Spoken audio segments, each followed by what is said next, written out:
Bullshit, I can't hear you. Sound off like you got a pair.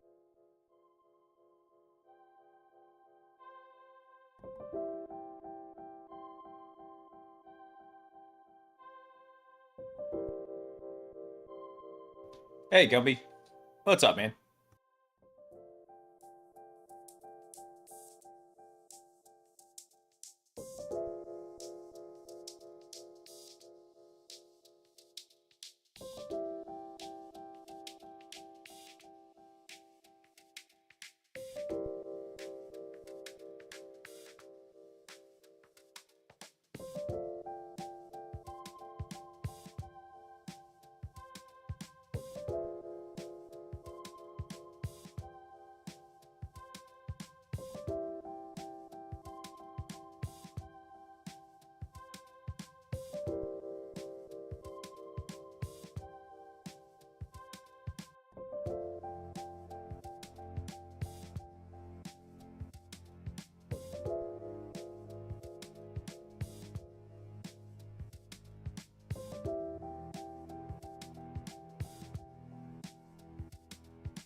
Hey, alright. Now I've got stuff kind of working here. Because I was missing chat messages and StreamerBot. They weren't coming through. Alright, there it is.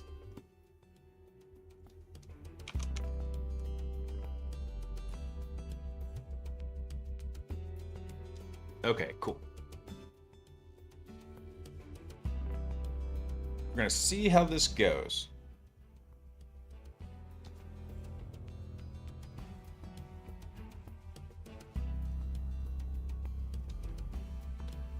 Kali. Kalima. Hey, Peaches.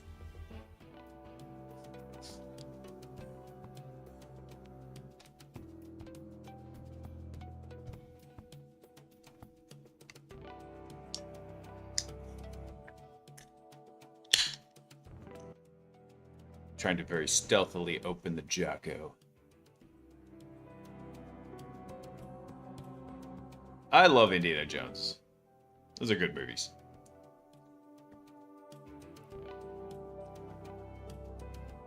It depends on what kind of install you did, Gumby. But Chris, what you're asking about why wouldn't Kali be installed? It just depends, man. But thankfully, it's a pretty easy thing to get installed.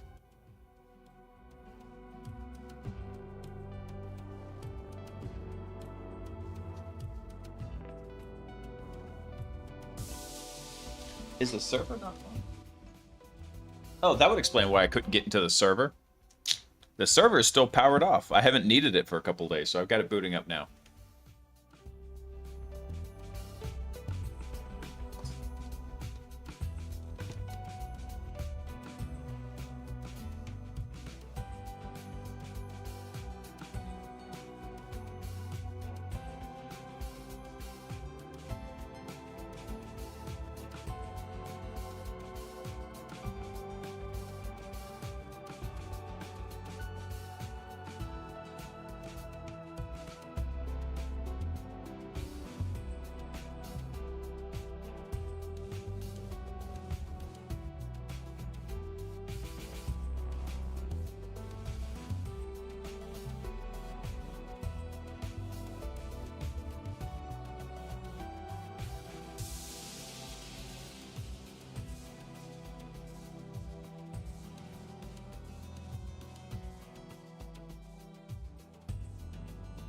Let's see here. Reconnect.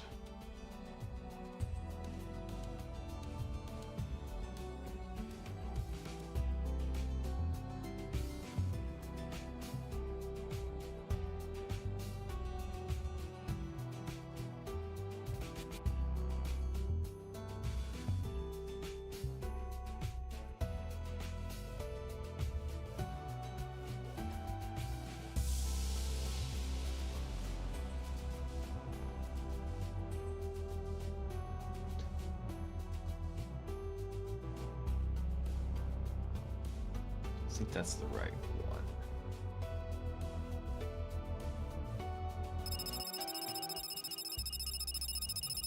Oh, yeah.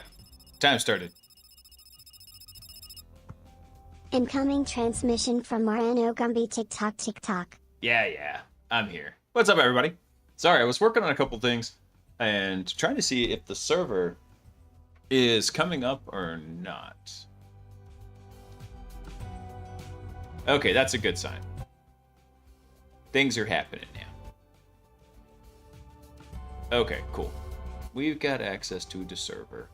Nice. All right, let me get the boxes booted back up.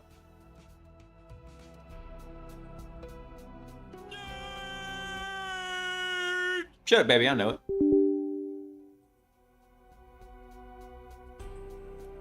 Let's see. Let me get these all started back up. Start. There we go. Cool. I was actually working on something earlier today. I've got a queue now for the TTS messages. So they're eventually not going to fire immediately. And unfortunately, the little bit transmission sound is going out the window because it's too long. What's up, monkey?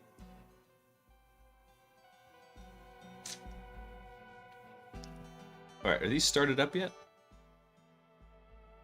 They are, in theory, starting? Okay, cool.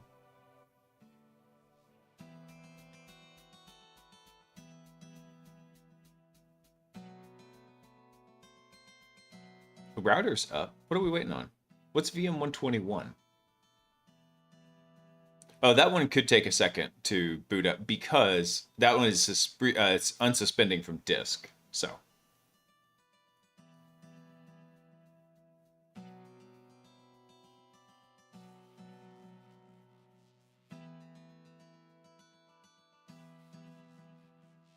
Windows has said it's wanted an update for the last 2 weeks, so I'm holding it as long as I can.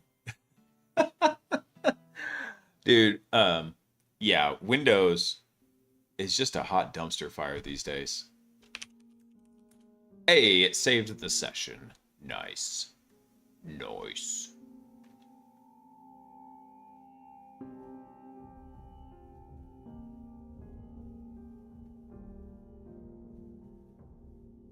Wait, was this the Mythic server? Yeah, that was. Hang on. Oh, I closed it. Dang it. There we go. All right, let me get logged back in here. I hope everybody had a pretty good day today. Wonderful day. A stupendous day. There we go. All right, what callbacks are active? Not many, because they died on us.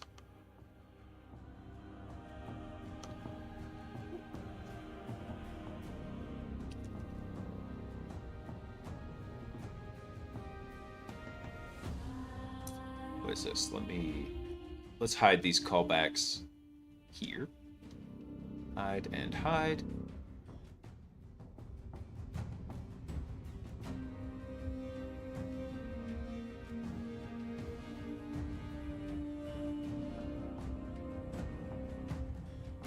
All right, let's see here. All right, so Mythic is back up. Dev server is back up. Let's see. I think the last thing we did is I think we were still working on the integration testing here.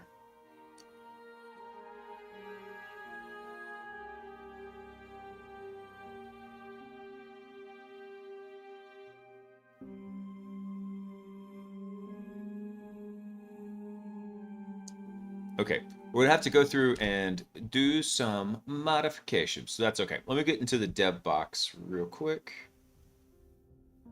Is that the right one? That is not the right one. Oh no, did I lose it?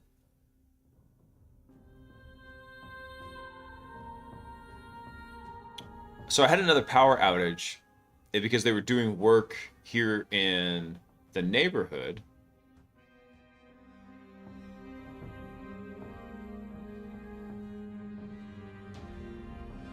Why is this? Go away.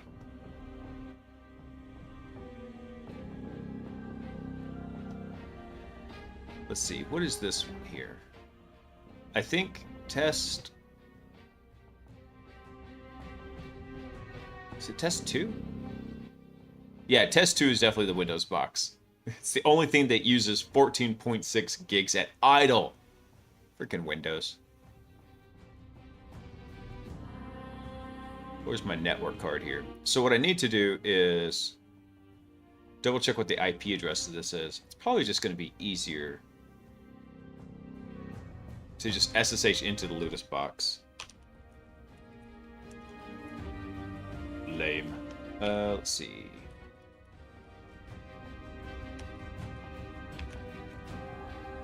Rename window. This will be HP.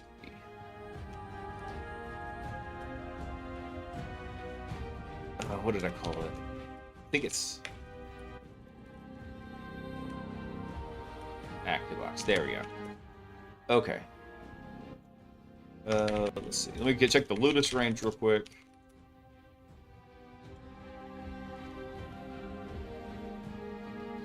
Oh, that's right. So it should be 10.10.52. This one.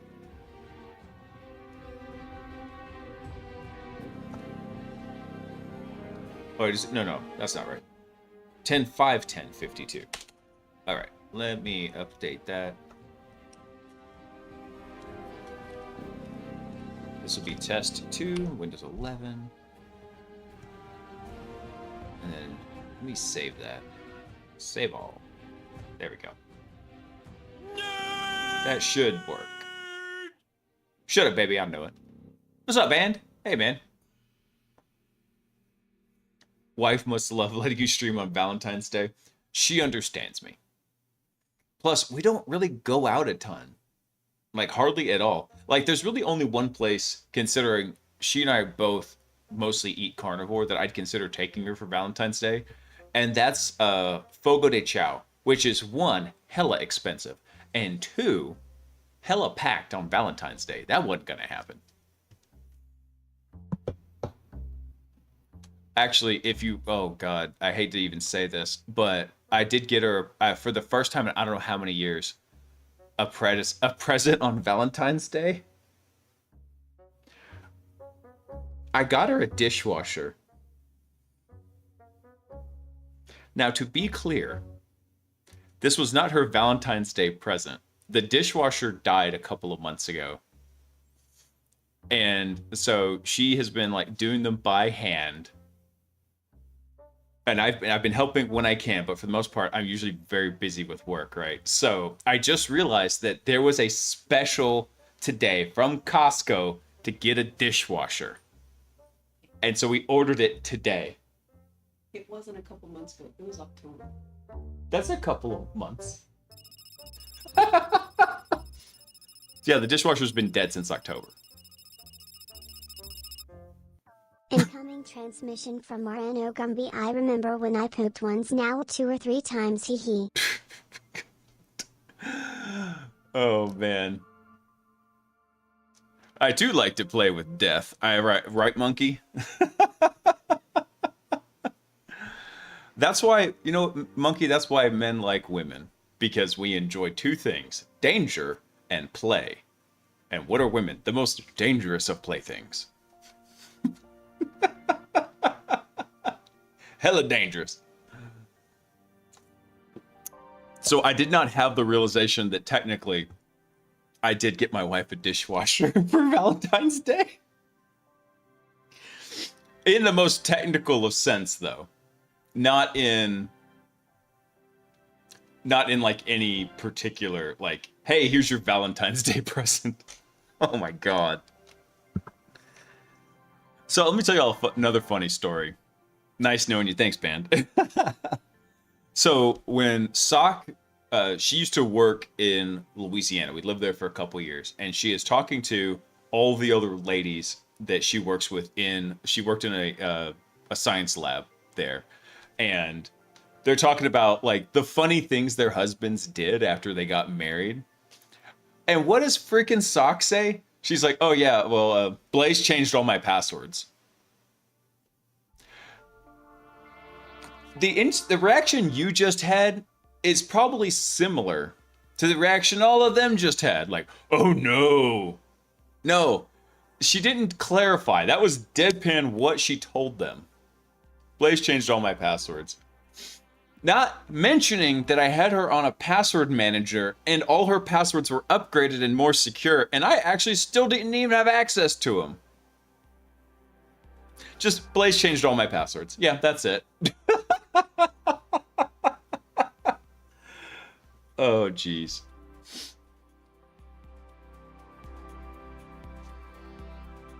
I'm just imagining the summary of the stream. Oh, you're streaming on Valentine's Day. Oh, it's okay. I got her a dishwasher. I was gonna say more secure password, but they all were like, interrupting me.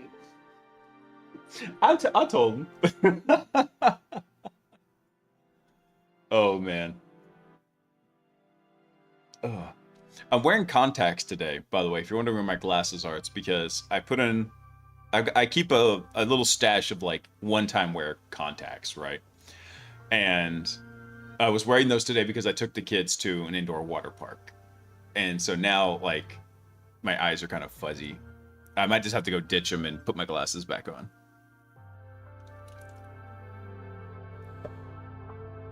All right, let me see if this connects over real quick.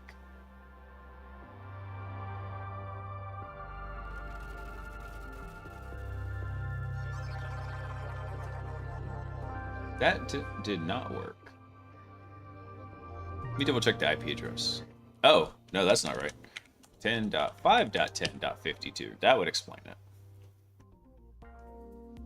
Okay. Now it should work. Hey, now we're cooking with propane. Yeah. Dishwasher, and I changed all of her passwords. That's right. She got the full package with Me Band.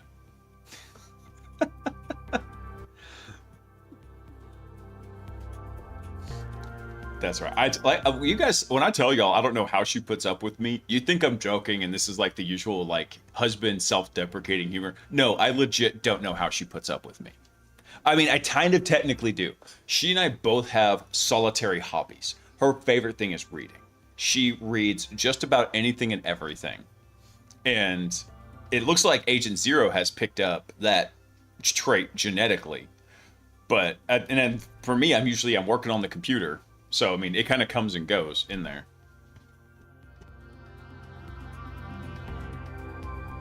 Let me see here.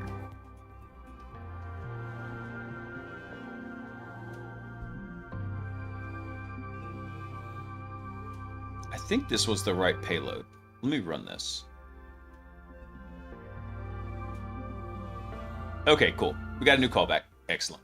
All right. So now, hold on. Let me do this because I want to keep working on the integration testing. However, I need to come through and modify this real quick here. So that is the correct server. Where's our initial callback?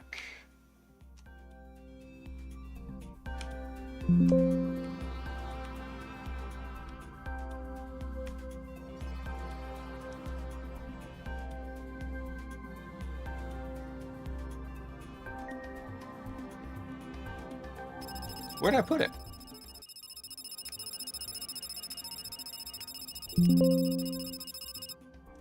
Incoming transmission from E_Boiler. What am I doing streaming on Valentine's Day? Well, you just missed it, Mr. Euler. And I was just telling everybody that I didn't actually get my wife this for Valentine's Day. It just so happens I got something, technically, you know, for the house, not for my wife, but it kind of is because she's been washing all the dishes by hand, and our dishwasher's been dead since October. Just been trying to wait for like a good deal to come up. So I did today go buy a dishwasher. So technically, I got her a dishwasher for Valentine's Day. If you take it at its like most extreme literal interpretation of what did you get your wife for Valentine's Day?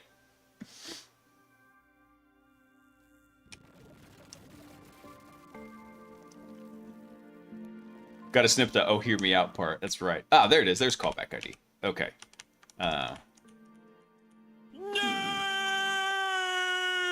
Shut up, baby. I know it. You guys just keep telling me I'm a nerd all the time. It's like, I know. You're not giving me any new info.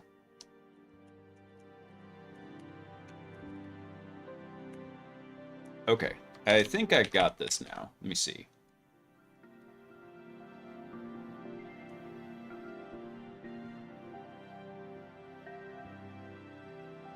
What was the last thing we told it here? Let's see. Run the integration test. Did I push the integration test? Hang on. Let me go double check real quick. Because I don't remember if I did or not.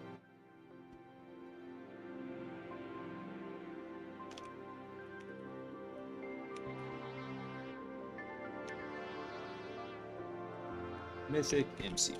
Let me double check it real quick. Okay, cool.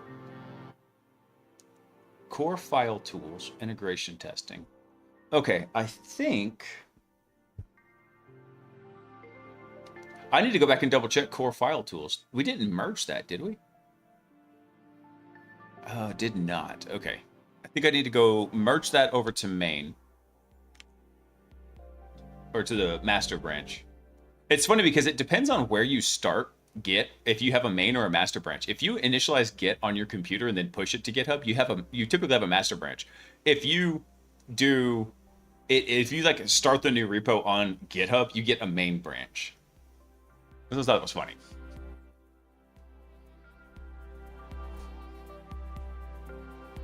I consider the nerd us announcing ourselves. That's right. It's like you've entered the hall and you have to like spout your creds. Nerd. You could also do it. What, your mom buy you a pewter for Christmas? I have not fixed lurk yet either. No, I have not. Let's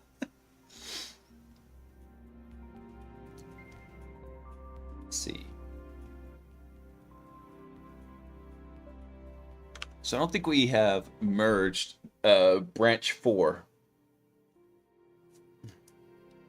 I was actually trying to see if I could find my sunglasses to like clear up a little bit here.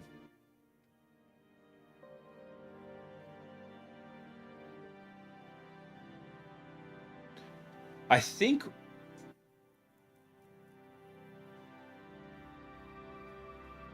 I'll have to double check because I didn't see a merge in here.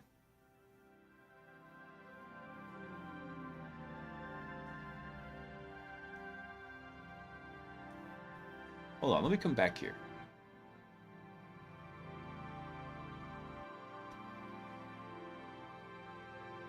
One commit ahead of master. Okay. This one is, I think, 4 commits ahead. All right.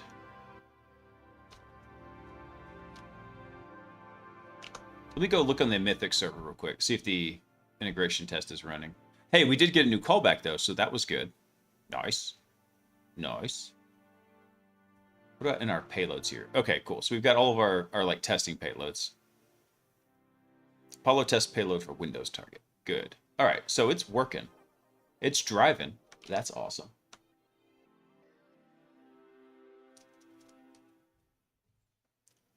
Very cool, because I think... I need to double check Poseidon. Make sure that's all good. I think that's the next thing we'll need to do. Is go get us a... expand the configuration to also cover Poseidon, and get that over to the server too. So once the Mythics server here is all kinds of good, I think we'll be in strong shape. What is specs here? Ah, I thought that stuff lived in specify.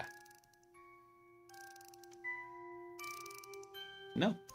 I could probably just delete that out, or like ignore this. I don't think we actually need that in here.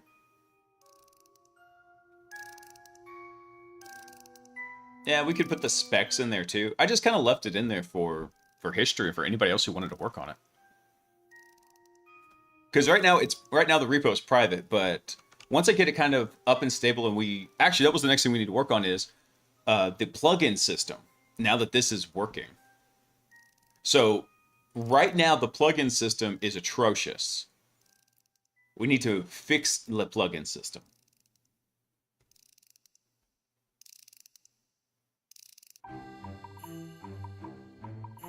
Did you just log me out? How rude. I just logged in.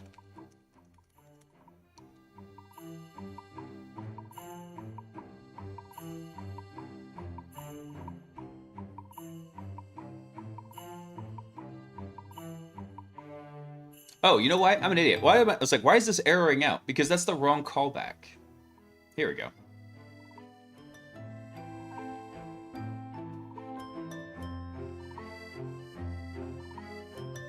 This one's running. Okay, so that should be good. I think it tried to run it twice here.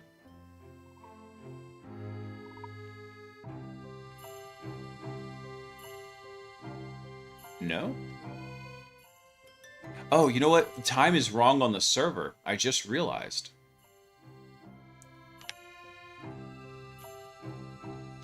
Yeah, it thinks it's Wednesday. I don't really know how to do that.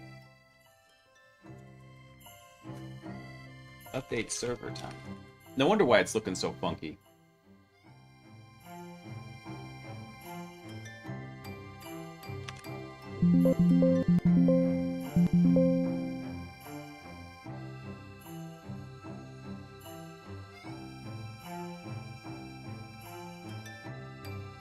Do I even have time date control in here? Let me see. I do.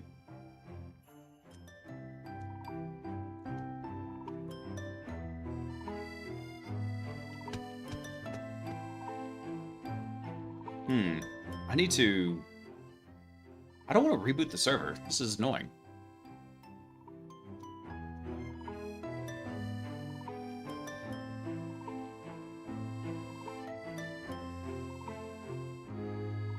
Well, you know what? We'll just set it for... I don't have that. Alright, let me see. Time date control set NTP. Ah, crap. What's the password on this? Nope, not that. Easy enough. There we go. Because Debian says sudo to everything. He doesn't have to type in his password, so I never remember it.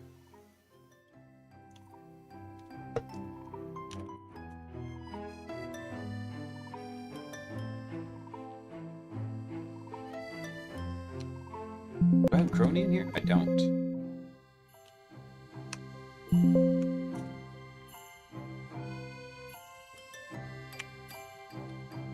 I need this to update.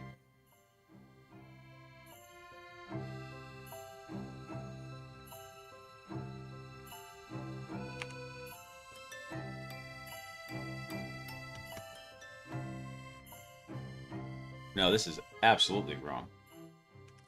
Let me bring this up. Because actually, I need to set the time zone also. Because the time zone's been off on this machine. Set time zone. Actually, I need to list the time zones first, because I don't know which one it wants.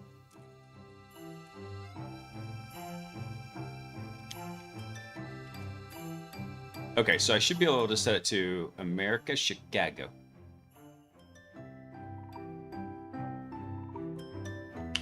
Okay. What's the command? Set time zone. All right. Doing a little bit. I thought we were done with all the server maintenance, but the power outage. You're killing me.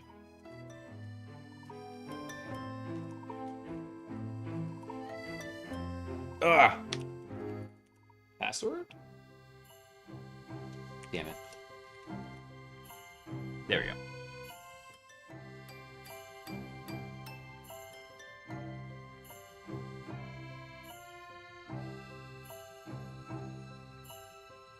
Alright, I could just go ahead and set the time in here. I guess I'm going to do that. What do I need to set it to? This is 2026 on the 14th of the second month, which just happens to be Valentine's Day, which just happens to be the time I bought Sokka frickin'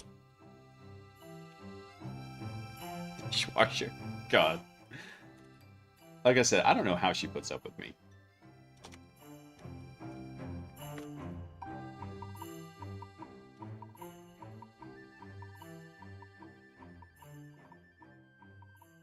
I got that right, though. 2026 1402.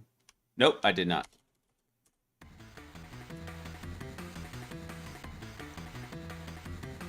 Okay, well then update the damn time on here. Oh, it did. All right, perfect. Good. Now the time's all good. Let me come back. No.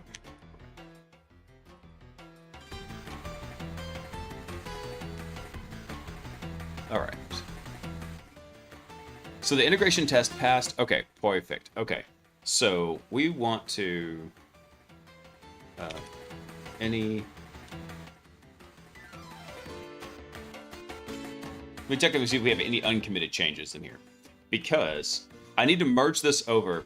And then we can go back, and we're going to backport that change. Okay.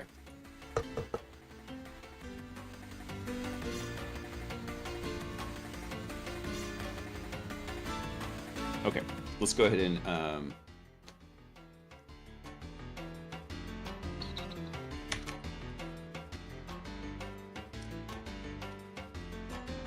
create PR for merging to master. We'll have it do that, and then we'll just go walk through it in like GitHub real quick.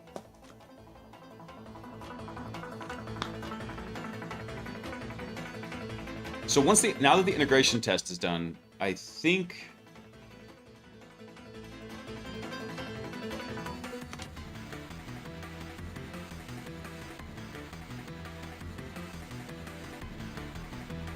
okay, so let's go do that real fast in here. Pull request. Alright. Merge pull request. Confirm merge. Alright, delete branch. There we go. So we should be good there. We've cleaned up that branch. I think I'm just gonna go ahead and okay. Let me come back over here. Let's see. I don't remember which branch we're on.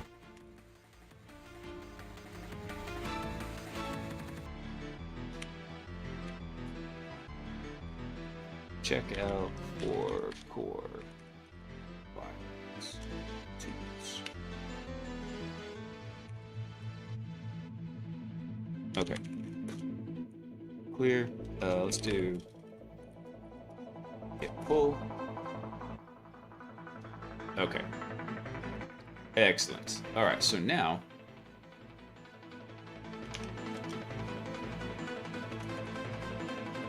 hold on. Am I on the right branch? Okay, cool. Let's see.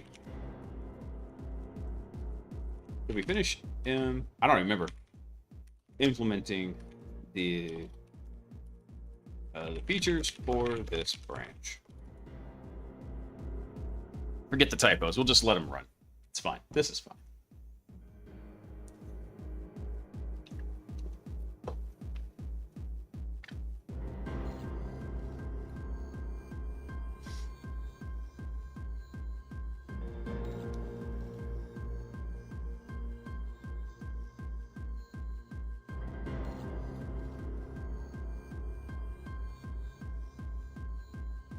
Let's see. All right, everything looks like it's going well in here.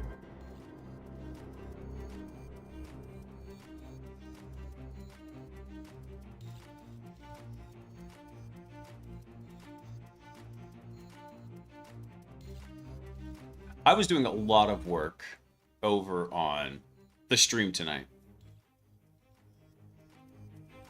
Oh, you know what's funny, actually? Hold on. I gotta check something real quick here.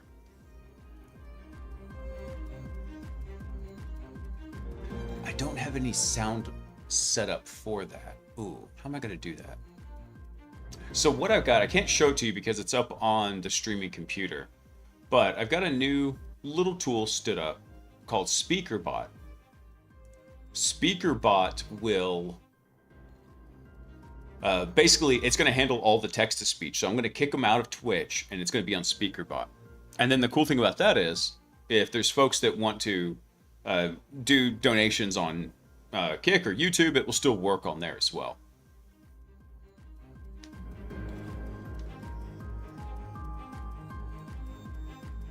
All right, so what do we have left over here? Only remaining item is T027, manually running the quick start validation scenario against a live mythic instance. That's a manual QA to... Okay.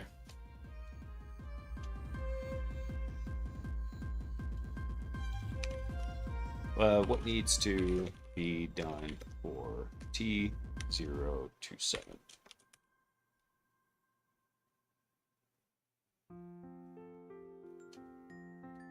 Let's get this going in here. So then the mythic, once the mythic server is up and good, I think we'll be all right.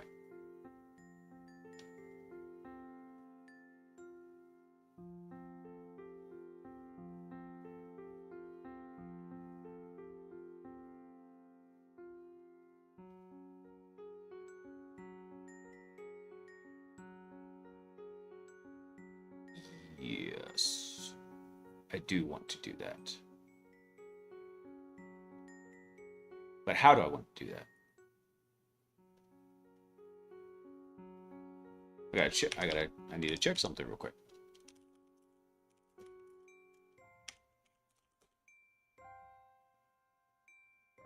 Oh, so I do have the .mcp JSON, so that's good. Let's see. Do I have the MCP server configured? All right, it's good.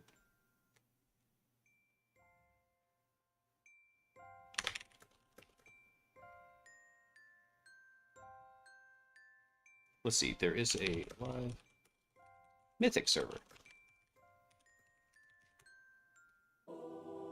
Because what I needed to do is just go through and double check this stuff real quick.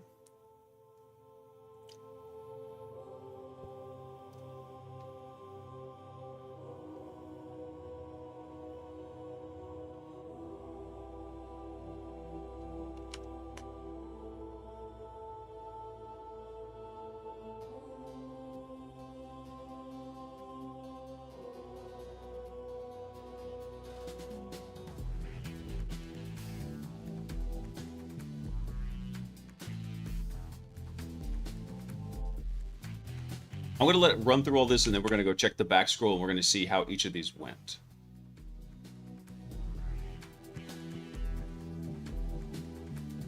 Validate error handling scenario. Okay, good.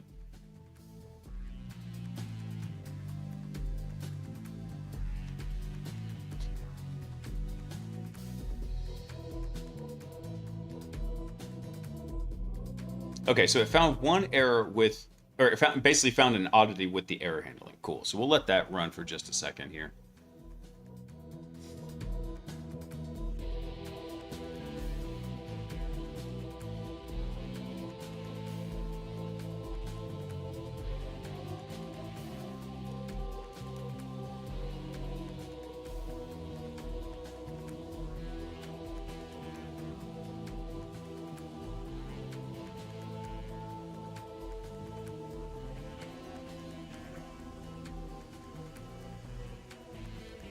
Oh, okay. It needs to restart the MCP server.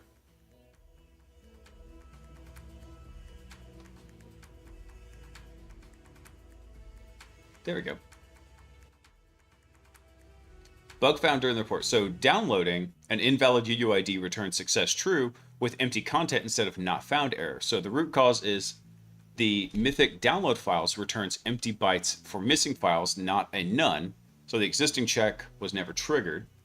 Fix was applied to the files.py. Added a metadata check. If the GraphQL metadata returns none, raise a file not found error. Okay, good. Hasn't picked up the fix yet. Needs to be restarted. Okay, let's do that real quick. So easy enough here in good old Cloud Code. We can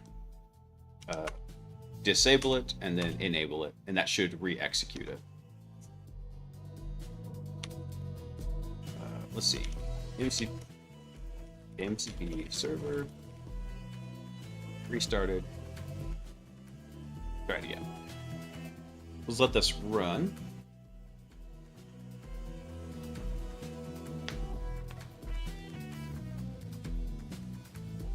Server restarted and lost operation context. Oh yeah, it did restart. Well, duh.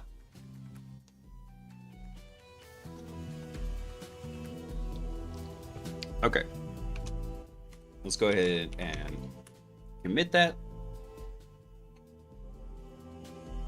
So with those two updates, we should be in a good spot to do all of the, we can start working on redoing the plugin system, and we'll start with Apollo.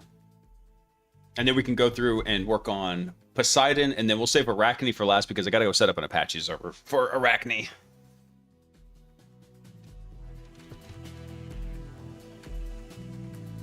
All right, let's go ahead and git push.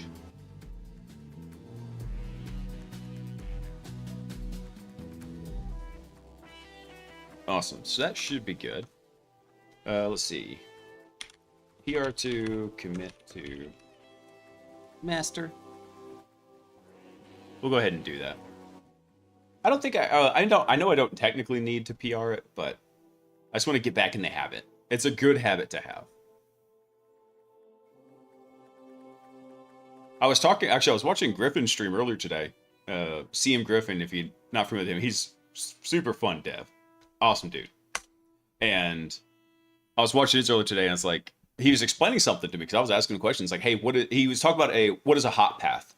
So he was building some kind of validation to test what's called a hot path in the program. I was like, hey, what is that? I'm not familiar with that term. He said, basically, it's a code path. He was stress testing it, I think, for what gets executed the most. So like, for example, your authentication is in your hot path because you're constantly authenticating, right?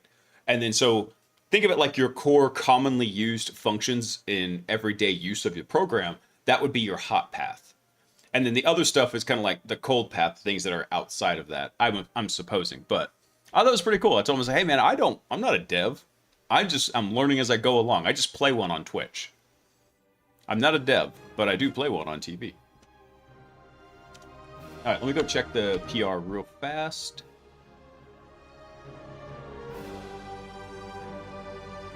View pull request, merge and pull. All right, delete branch. We're done. We done. Excellent. Okay. So now that that's done, what we're going to do is we are going to check out master. We'll swap back over to the master branch. Let's do a get full.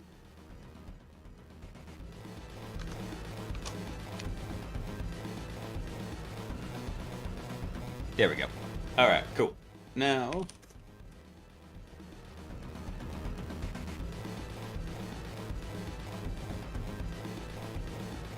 okay, you know what? I know. Okay, so now I want to do another spec in here where we're going to overhaul the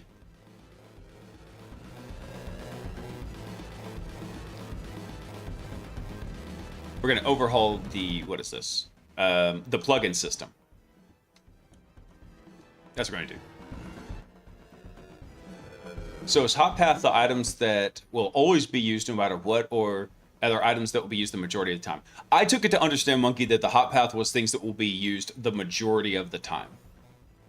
That was how I understood it. Like I said, I'm still trying to learn a lot about this because as the... Oh, okay. I did give a feature here. I'm trying to learn more about not the particulars of coding, right? I do like that, and I enjoy that, and I like breaking it. However, I would be a fool to not recognize where a lot of the stuff is going with using AI augmentation for coding now. It's gotten really good. Also, as a ray of sunshine for everybody, during Griffin Stream, he showed that I think IBM just posted they're hiring, I want to say it was 3,000 new entry-level developers. Entry-level developers. So, no, developers are not dead. We are still in the perpetual 6 months before AI is going to fire all the software engineers. That's about it. Oh, actually, I shouldn't say engineers. I should say developers. 6 months before it takes away your job. So the new specification is we're going to overhaul the agent plugin system to use a configuration file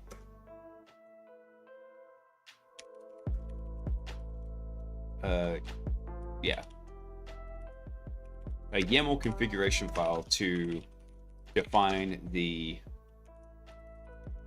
commands available. Start with Apollo as the first test case.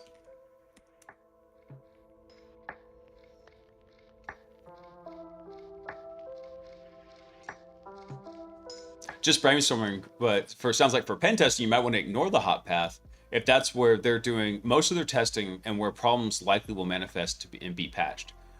Kind of, but it depends on what you're doing, right? So if the thing you're working on is an error-based like flaw, then maybe not. So I'll give you an example. I'm working on a program right now where everything is executed through a CLI, but it's through a hosted service that's up there. So, you know, akin to like what you're doing with the GitHub CLI or Azure or the AWS CLI.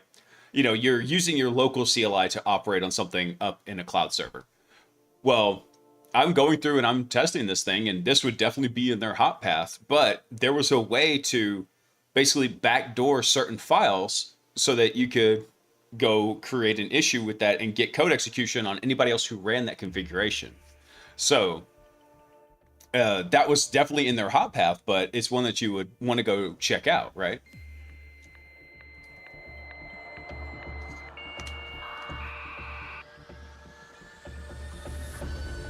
I'm gonna go with Abzid. Abzid, thanks for coming online. Welcome in.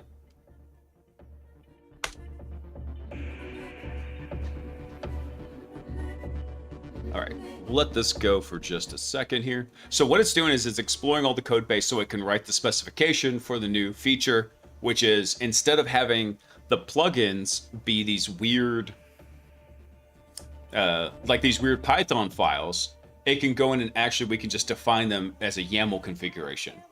Because I cannot go and write those Python files for every single Mythic agent. There's too many of them, nor do I really want to. But if a new Mythic agent comes online, then I wanted to make something simple where whoever's maintaining that agent can go create that YAML file and get it into the repository, right?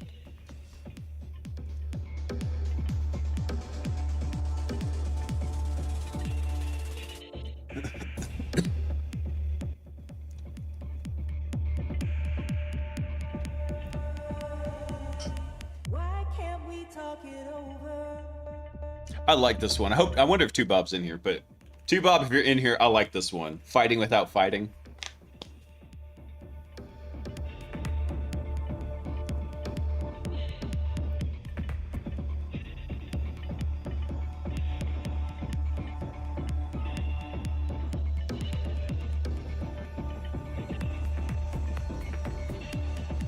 Let me see if I can do something real quick. While this is running, I actually need to copy some data.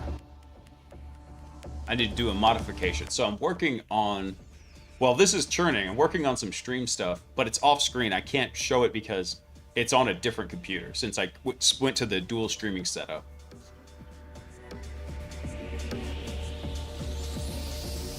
Let's see. Where is that? Integrations? No, that's not it. Ah, here it is.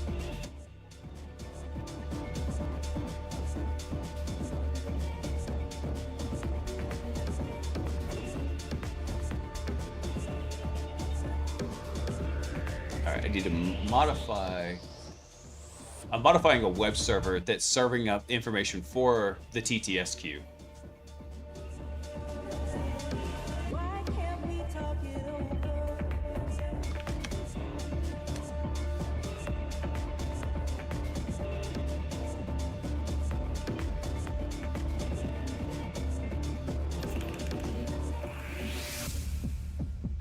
Okay, so that should be good now. So now I just need to SCP that stuff down. All right, so let's see here. 4 user stories. Config-driven command definitions, backwards compatibility with Apollo, startup validation, and zero code new agent creation. So 12 function requirements covering config formatting, handler generation, validation, namespacing, registry compatibility, coexistence with the code-based plugins. We have success criteria and edge cases. Okay. So let's go run our... Let's go do some clarification, see if it needs anything clarified. We're going to do this, like I said, what I'm calling for spec kit hardcore mode.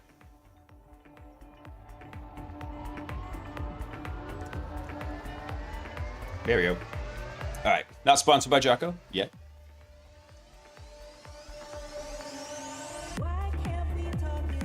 Oh, it's funny, I forgot this is the green can. You can't even see it.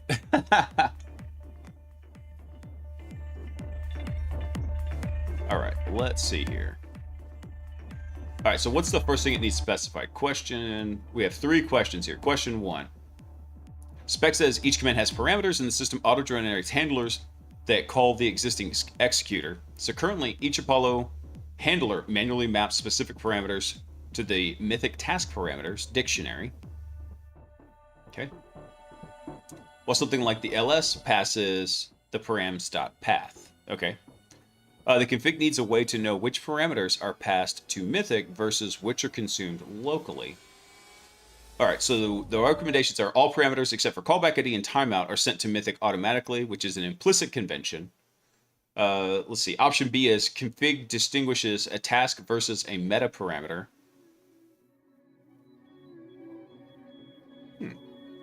Or option C, each command explicitly lists which parameter names map to the Mythic task parameter dictionary.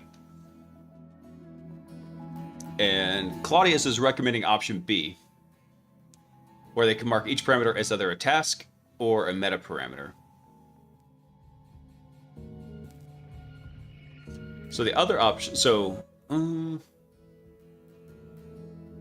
all parameters except callback and timeout are sent to Mythic automatically, which would be an implicit convention.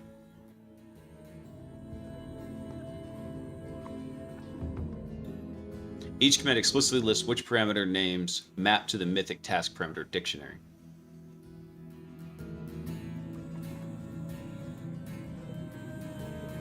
I guess we'll go with option B. If I don't like that configuration, we'll always just refactor it.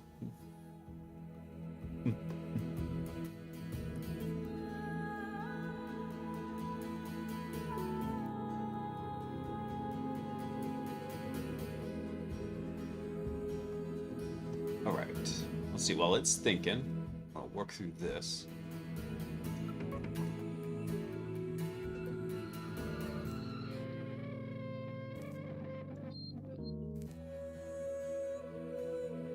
I think I need to add something to Le OBS in here.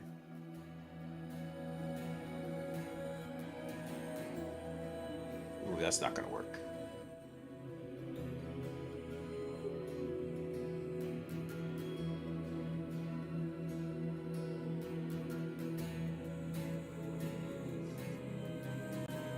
That is not gonna work. Let me see if I can fix this real quick. Wait, hold on. We have another question. Fate of the code-based Apollo plugin. So after Apollo's migrated to YAML configuration, the current Apollo Pi becomes redundant. The spec says code-based plugins will be supported, but doesn't specify what happens to the old Apollo code.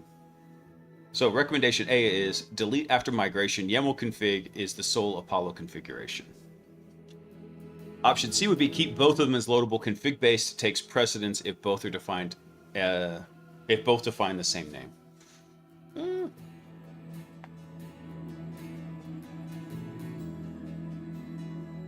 How would I want to do this? Le OBS, she is a Zickle mistress, she is. OBS, once you get comfortable with it, and I've been streaming for 2 years now, I've gotten pretty comfortable with OBS. However, moving OBS to a new computer, that part sucks. That was when I learned why everybody runs OBS in portable mode. That was a learning experience.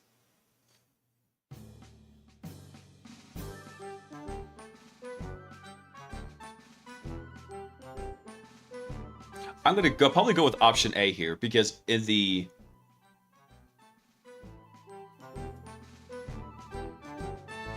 let's go with option A.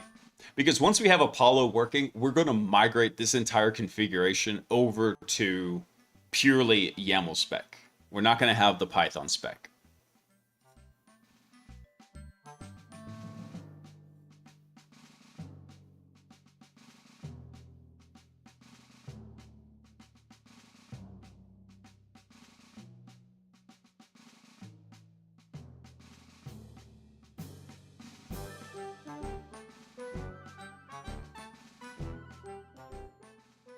I need to add something to this, but how am I going to do that?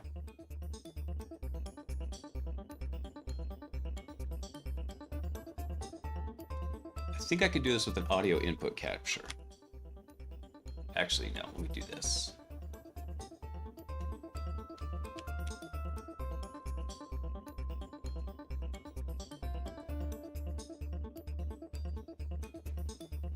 Right there. Yeah, we'll just add a new one for SpeakerBot. All right, what's the next thing here?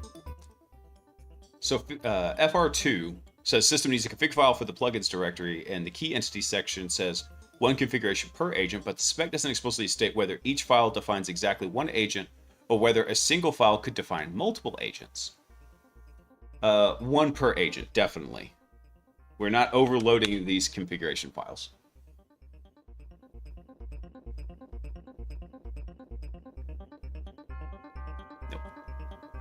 Sir Drippy, what's up, man?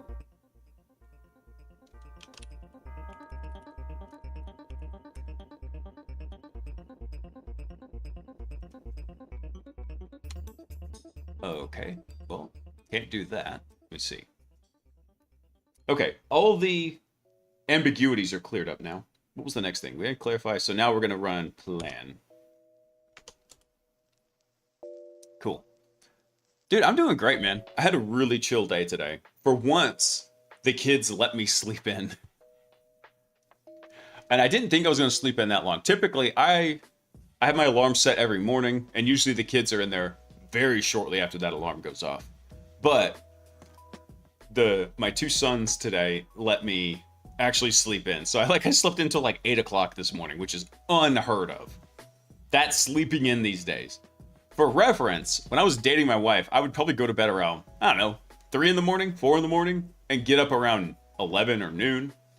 That was pretty standard sleep schedule. Not since we got married. She completely broke my sleep schedule. So that was nice. So slept in. I took the kids to an indoor water park today where they just had a blast. They ran nonstop for like 2 hours. Brought them home, gave them lunch. They crashed out hard. I was able to work on some stuff. And my son was like, Agent Zero was like, Daddy, how come you're always working? I was like, well, buddy, I've kind of got 2 jobs. I've got one that you see me working on the other computer, and that's my day job. That's what pays the bills, and I really like it. However, I also have this other job, all of this, where I'm working on things constantly and upgrading them. And so I was like, this is not my work, my job work. This is my me work. So I was kind of explaining it to him. But they've really been having fun recently. And actually, my younger son, Honey Badger, he was really upset that I wasn't going to have any game time tonight. So what I've been doing at night is I've been playing on the Nintendo Switch with them because they've been playing Sonic Frontiers and having a fantastic time with it. But it was painful for me, who is a long-seasoned, grizzled pro gamer. Compared to them, definitely pro. But anyway, looking at what they were doing, I'm like, boys, I'm going to start playing and y'all can watch me. So they get their game time. They both get an hour to play. And I was like, okay, it's Daddy's turn. I go in there and I just start obliterating that game. Just tearing it up. I'm cheesing mechanics. I'm doing everything. And they're just blown away now. So tonight, Honey Badger actually broke down crying because I wasn't going to get any game time tonight. We just didn't have time. Before I had to get him to bed, had to start the stream. So that was pretty much my entire day. It was a good day.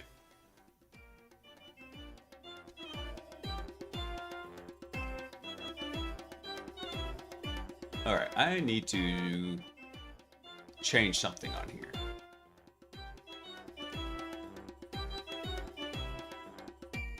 Yeah, man. I hope all of y'all are having a great day too. I hope everyone is having a wonderful, stupendous, super amazing Saturday. Claude's over here doing some work. What, your mom buy you a pewter for Christmas? I gotta fix the lurk one. That is funny though, because I do love that sound effect.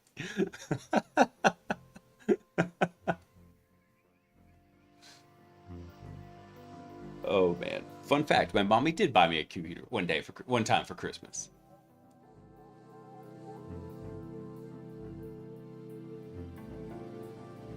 All right, where is this setting in here? Oh, actually, hold on. Looks like we're done. Cool.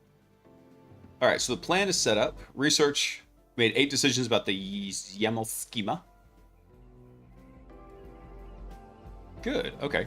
So now I always forget to check checklist. Let's go run through the checklist here. See what we've got. When we run through and do it this way, it gets pretty freaking close. It doesn't have to do... It's basically a lot of front loading of verifying everything. So the checklist command in here, checklist goes through and generates a quality checklist to validate the requirements and for clarity and consistency. Looks at that. We just want to make sure nothing is glaringly bad. And then we'll go through and make the task, and then we'll do the analysis. So the tasking goes through and actually says, okay, I'm going to look at the plan. Checklist is going to refine the plan. And task is going to come and look at the plan and say, okay, what do we need to... I'm sorry. Task is going to come make the task from the plan, and then analyze is going to come through and say, all right, do we have any gaps missing here? And then finally, we're going to actually have it build the code for us. You know, we're working on a MCP server for a command and control framework called Mythic. And testing out doing it completely in Claude, but we're doing it with GitHub's spec kit. So it's for spec-driven design. And so far, it's actually doing a pretty stellar job. And even yesterday, the last stream last week, right? We had it going through building some stuff. And I had a particular way I thought it should do certain tasks, particularly with getting a C2 payload over to the test box. And I purposefully, to see what it would do, come up with, I purposely told it, I did not tell it what to do. I said, here's what you need to do. And I wanted to see what it came up with on its own. And actually it came up with a pretty cool solution. So I originally was thinking, okay, cool, we'll use some kind of external tool like NetExec, or we'll use something like maybe SMB client from Impacket. We'll use something to get an SMB connection going here, right? Instead, it's like, hey, well, this is a text box. You should already have an existing callback on there. So we're just going to require that for testing. I'm like, okay, not the route I would have gone, but it is a valid, logical route. So I was actually kind of impressed with that decision that it came up with. So yes, we're building so this right here is Mythic. This is the command and control framework here. I think, is this thing still running?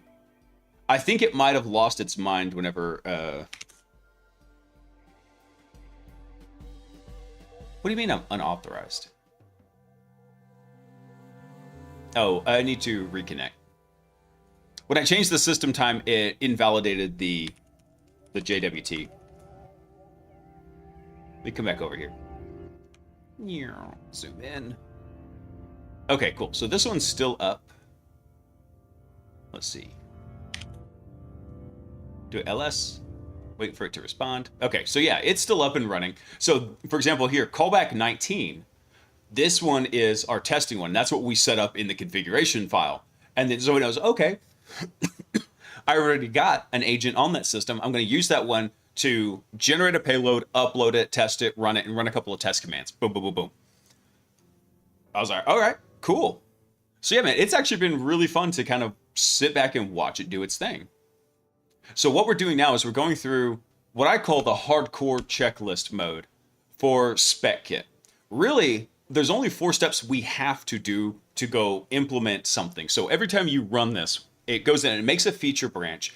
It starts working on it, building everything out, and then after that's done, it will be good. You can start doing tests with it. So it's a little bit of a mix of spec-driven design and test-driven design, a little bit.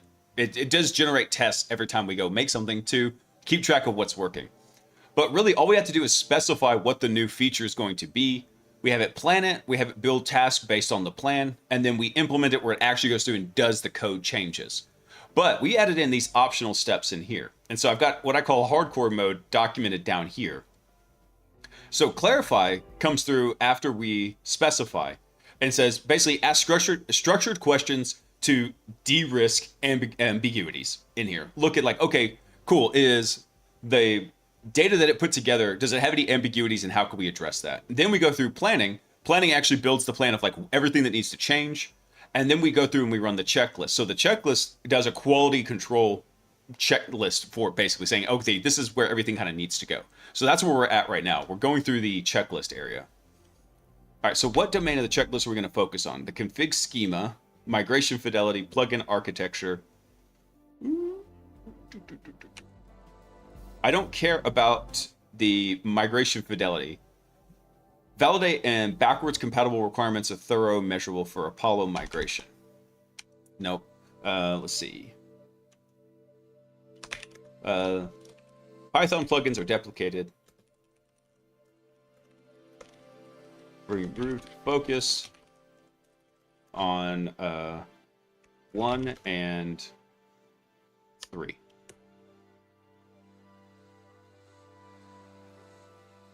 So in the beginning, we told it, hey, what I wanted to do is, because Mythic is a framework, you don't have anything by default when you spin up Mythic. You have to go add C2 profiles, you have to go add agents, you got to add anything that you want to use in there, you have to go actually add it into the framework.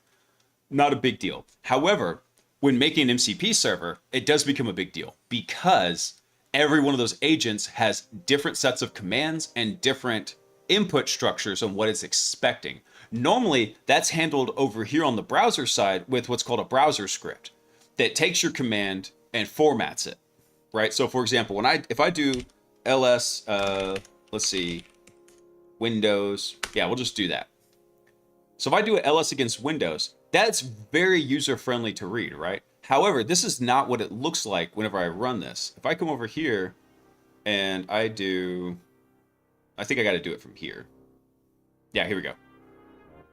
So copy the original parameters to Notepad. And if I come bring those over in Notepad. Okay, well, this one, it did give it. Hold on. Let me see if I can find the actual one in here. Where's a good example of it?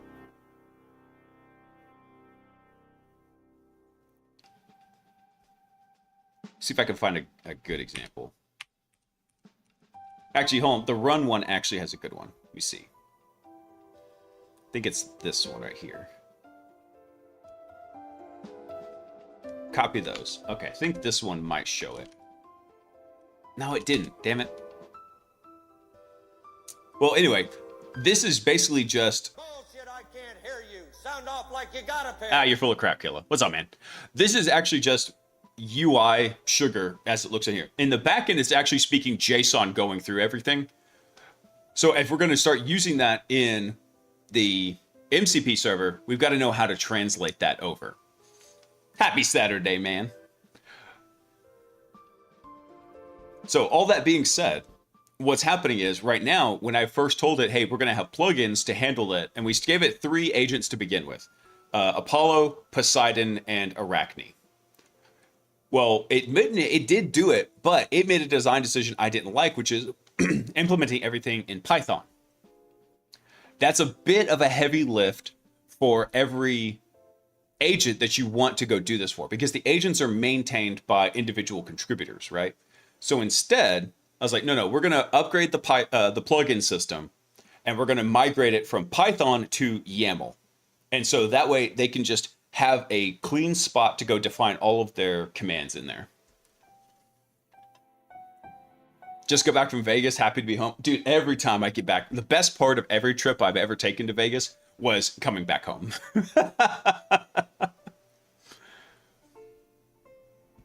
I'm just in hermit mode. I'm in my hermit phase. Time to fix a down server? Oh no. All right, man. Thanks for stopping in, dude. Good luck. Godspeed to you and the server resurrection. Throw a phoenix down at it. Boosh.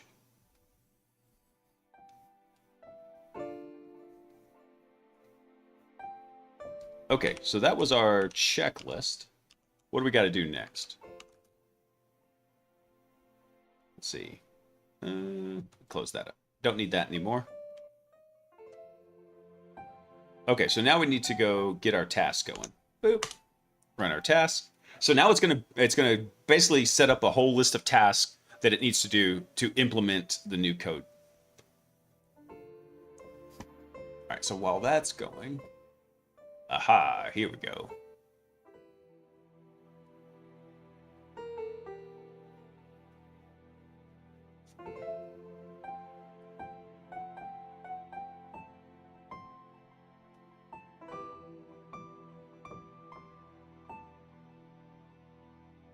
Okay, so that should be good there.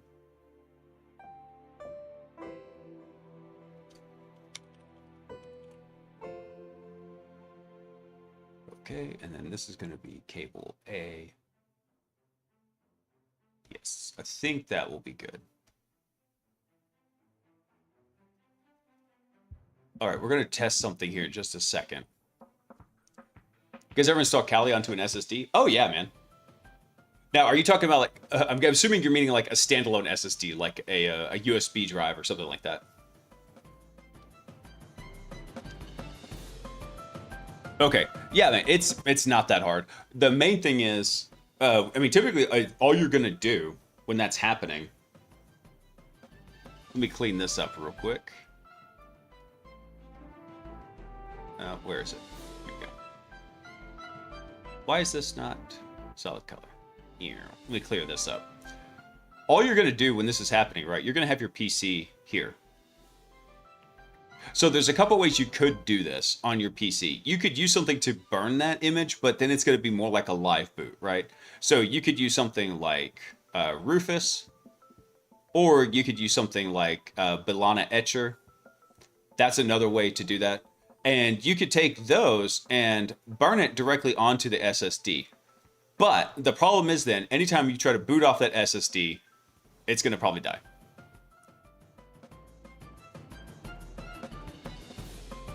Oh, you've got it going to a full-on SSD. So is this an SSD you're going to put into a different computer? Is that what's going on? All right, so we're using Rufus. Let's just kill Balana out of here.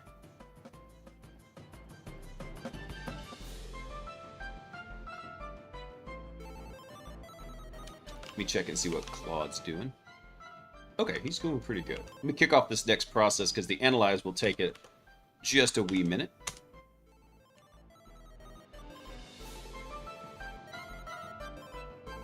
Hey, Fortis, yeah, Ventoy is actually a really cool tool. If you're doing live boots, yes. It said I couldn't directly do it with Rufus. I'm like, no, okay. So here's why. Let's back this train up a bit. So what happens here is, so you've got your Kali ISO, right? So you got your Kali ISO, you've got it stuck on your computer here, and then if you go and burn that over to an SSD, right? I don't know why I did a lowercase d. There you go. To an SSD, what happens is you've taken this image of the ISO and you've transplanted it over to the SSD. So then what happens? When you boot off the SSD, you're going to be booting into what's called a live boot of that Kali box, right? So when you boot off of that, it's going to be like this.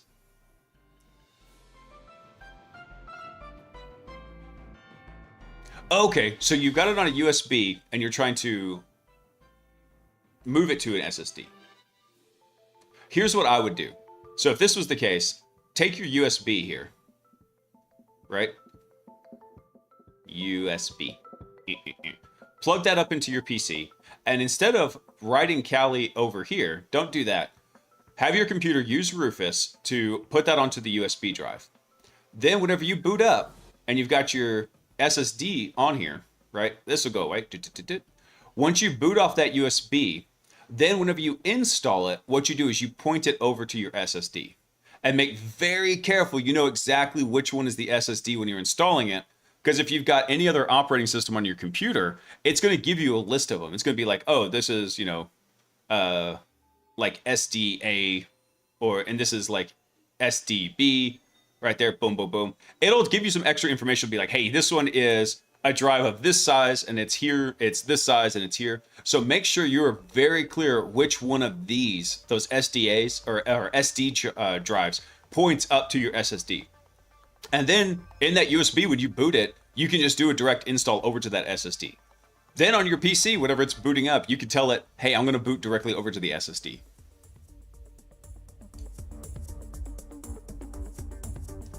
So you have to think about like what's the order of operations of like where you've got it versus where you want it to land eventually. Because when you write that to a USB, it's just like booting off the DVD, right? And if you think about it, a DVD doesn't have any storage on it. It's meant to be like a read media. Yeah, you can get read-write DVDs, but you're not going to be dealing with that. So instead, what you're going to do is burn Kali to your USB, have your PC boot from that USB. You'll have your external SSD connected, right? And then you can burn it to that. Although if you're planning on taking this SSD and like putting it over into something like a laptop, the best bet is really just take the USB, put this over in the laptop, and then connect. And then once you've got that up, you've booted off the USB, you can just install it directly onto the SSD for that laptop.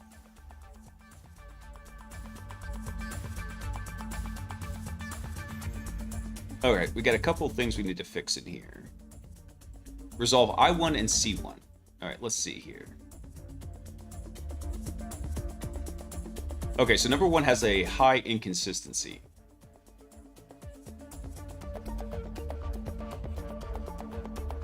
Okay, so the specs edge case says 0 commands, logs a warning and loads plugin metadata. Data model says commands must contain at least one entry. So those directly contradict. Reconcile either allow 0 commands, which is remove the data model validation, or reject 0 command configs. Ooh. Probably going to say for I1, we're going to reject 0 commands. So we'll say right here, we're going to say I1 reject 0 command configs.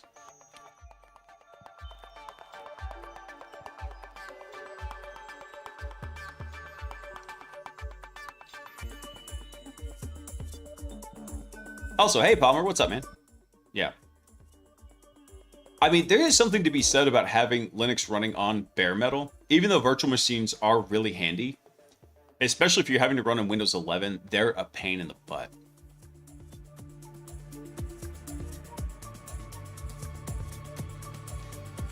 Yeah.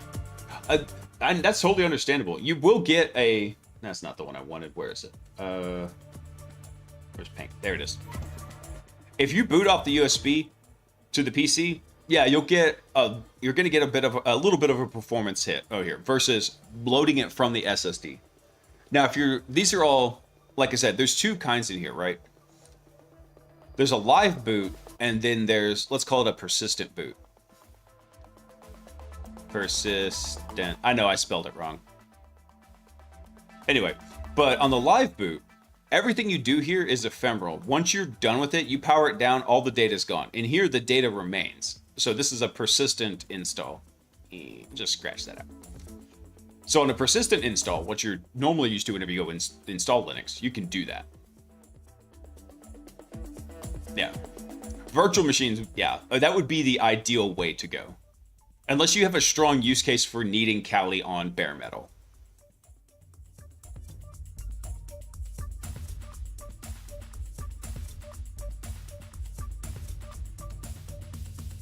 Let me see here. What was the other one? Inconsistency 2.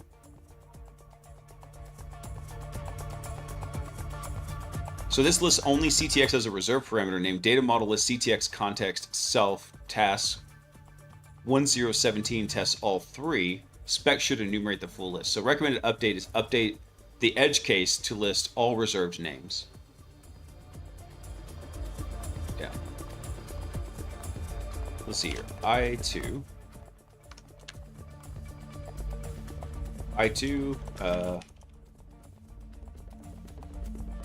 I2 want to follow the recommendation here.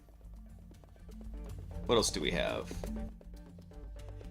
Inconsistency 3. Agent name allows hyphens, but command name allows underscores. So neither document explain why different delimiters for different entities. So clarify intentional design differences or unify hyphens in agent name could cause issues in tool names like my agent shell.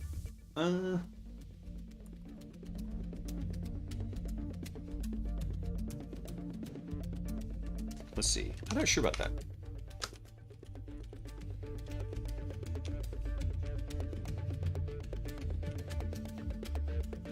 I'm just addressing some of the mediums in here. All these are kind of medium. Actually, I don't really care about I3. That one can be fine. We'll let it be inconsistent. It's all right.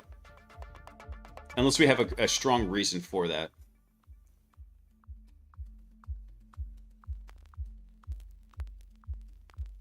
All right, so this one says we can have a built-in plugins directory and an optional external plugins directory. Adds an external YAML discovery, but T8 only mentions a directory with without distinguishing built-in and virtual. So T8's description should clarify its works for both built-in and externals.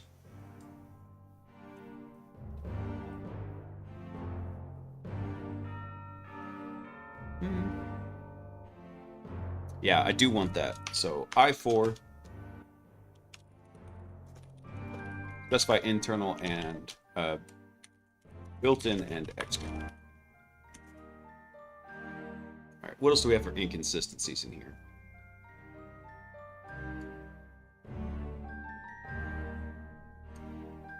So there's an ambiguity saying that FR7 says we need a specific actual errors, doesn't define what fields an error must contain. Nah, I don't care about that. All right, C1 has a coverage gap. Spec edge cases say duplicate agent names across config files, has no dedicated task. So T04 tests coexistence, but only between YAML and the code base. Not two YAML configs defining the same agent. Okay, so for that one, C1,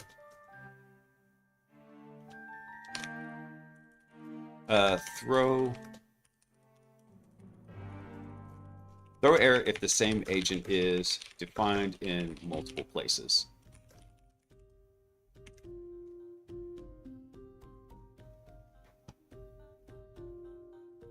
All right, what else do we have in here? Want to see if it ran faster? I mean, it will run faster if you just throw it onto that SSD. I mean, like I said, here's how you can absolutely do that. Is from your PC, take Kali, burn it onto a USB, and then put that SSD in your laptop, boot that laptop from this USB. So you're going to boot it here, right? And then use this to actually come in and do the install onto the SSD. Because you're not going to boot from this. You're going to boot from the USB. So this is going to be the live drive while you're working on it. It's working on something called a RAM disk in memory. And once that's done, the SSD is free to have Kali go through its install procedures and then put everything on the SSD here. So you can totally do it this way.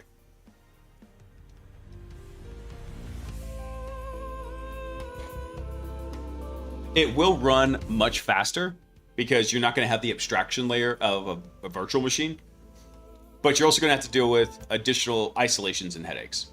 If you've never done that before, I say do it because it's a great learning experience. I learned the most about Linux by installing it on bare metal and breaking it and trying to fix it, or having to, just raw dog it. I learned a ton that way. And I was doing that back when Kali wasn't even a thing. It was Backtrack. Now, Kali, a lot of people are like me. Whenever they're running Kali, it's more or less an ephemeral, for all intents and purposes, operating system. You spin up Kali for something in particular. And then when that task is done, that virtual machine, you exfil all your data that you need off of it, and then you blow it away. Pretty much. You start with like a fresh Kali instance. However, the guys at OffSec have made a big push to make Kali a daily driver for penetration tests. So, Genus, what's up, brother? Happy Saturday, man. All right, we addressed C1. What is C2 here? Edge case command name that doesn't exist in Mythic Agent has no dedicated test task. So behavior and runtime, Mythic API or runtime errors, but no task validates this is handled gracefully.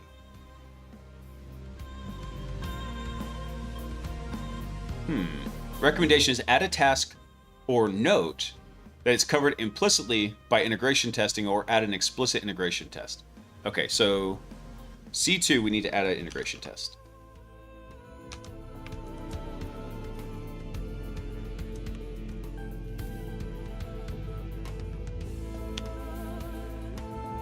All right, anything else on the coverage that we need to? That one was a high, that one was a medium. I'm not worried about that. Let's see. What about U1?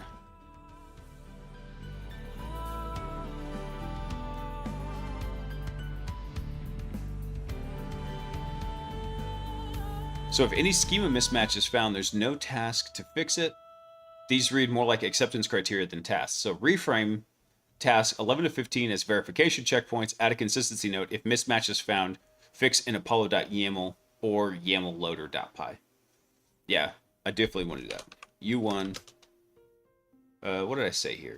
Follow recommendation. Let's see.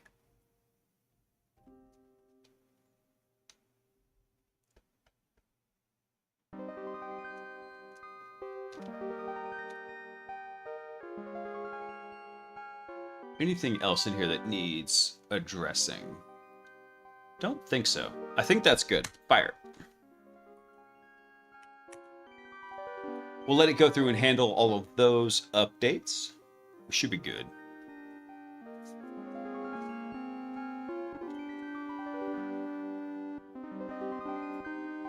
Speaking of a portable NVMe, that's what I have right here. Do I still have a drive in here? Huh. I even still have a drive in here. Wonder what's on it.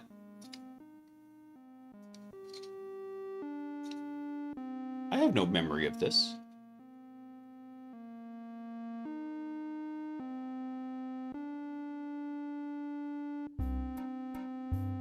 I'll have to load that up and see what's on it later.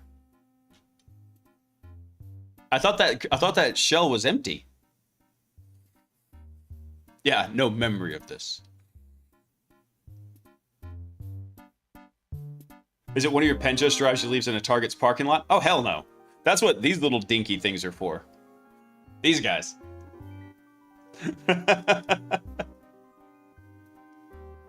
Yeah. No, I'm not going to go spend money for like a nice SSD to go drop it in a parking lot. Unless I'm going to make it look like it's faux fancy, right? It looks really fancy, but it's really junk. Then maybe. All right, cool. We should be good to implement. Go. Implement.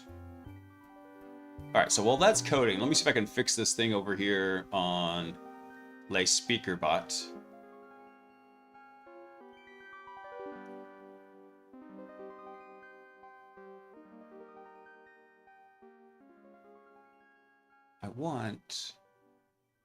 Can I make this extend down? I can't. Rude. Oh, but I can do this.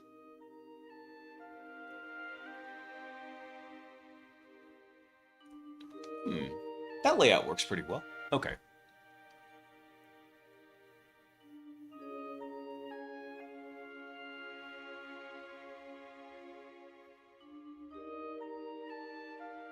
All right, let me check something here. Well, this is implementing down here. Oh, wait. Damn it. Come on, yes.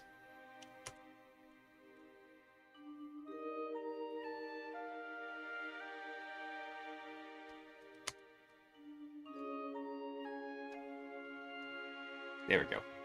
Let me see here.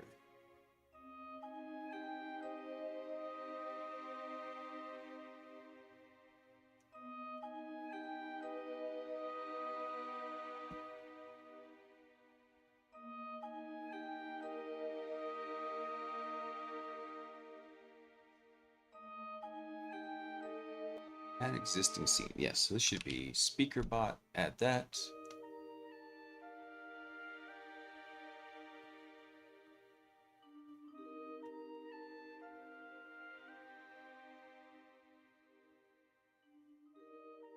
All right, I'm gonna try something. We'll see if it plays anything.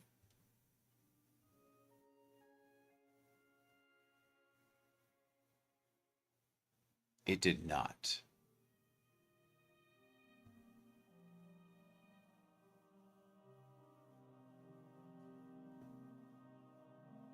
It did not work.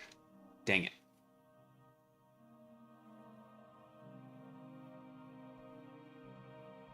Why did that not work? Oh, wait, hold on. What do we have here?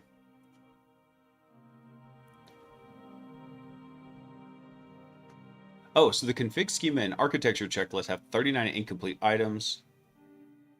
So these are requirement quality checks, not implementation tasks. They validate. We've already addressed the critical ones. The remainings are mediums or low. Oh, yes. Proceed. Implement.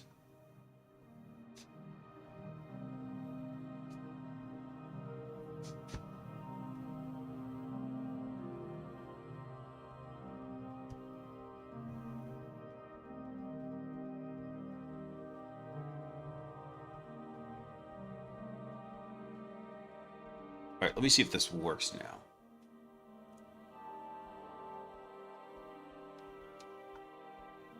It did not like that.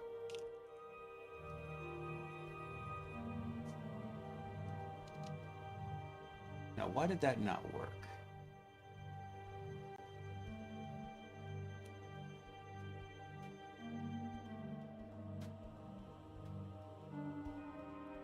Oh, I should have cleared it before I ran the implementation. That's fine. Oh, I know why it didn't work, because the alerts overlays in info. What's in?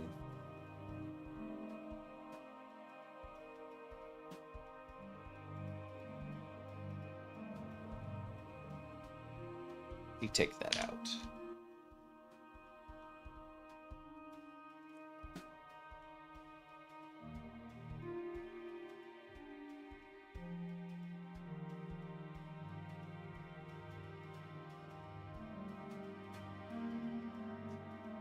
I could just add it to this.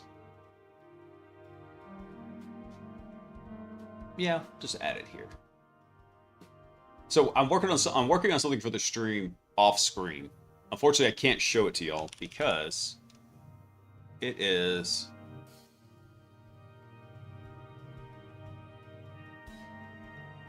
It's on a different computer.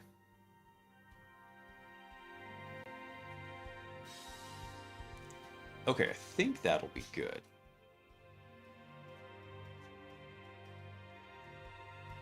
Right, let me try something here. See if this works. And hopefully it's not going to be too loud. If this is loud, potential headphones warning. Let's see.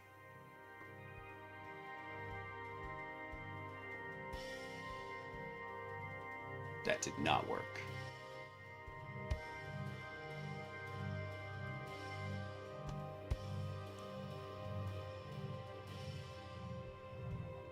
So what I'm doing is I'm doing test triggers on here. Yeah, context alert. I know I meant to clear it, Grom, before I fired the implementation. I thought it auto-cleared, but I was wrong. I would show it to you. Unfortunately, it's on a different computer. And so I have, after I had a big failure of this computer, the one you see here, I migrated everything over to a small, kind of like a Nook form factor computer. It's over here by me. So it's up here on the rack. My computer's down here.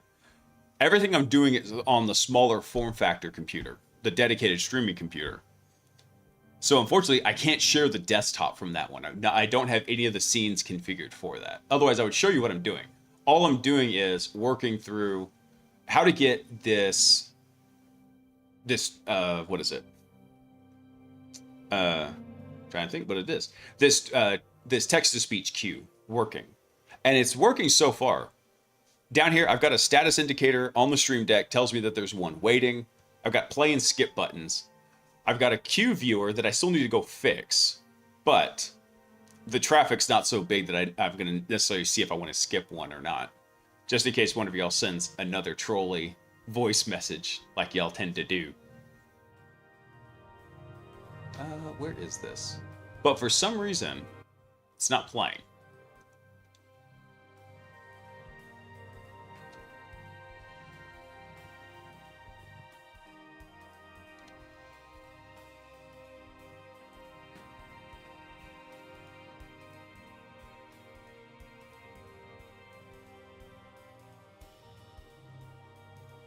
Okay, that worked.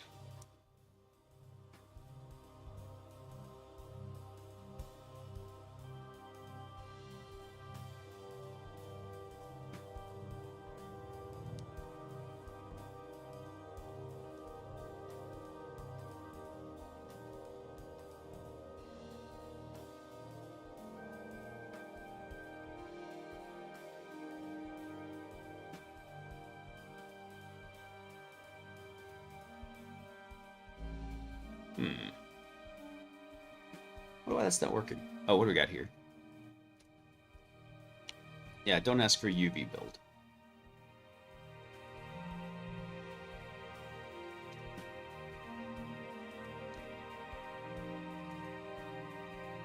I left a Kali USB at a buddy's house. Once told him to send me it because it was too far to drive.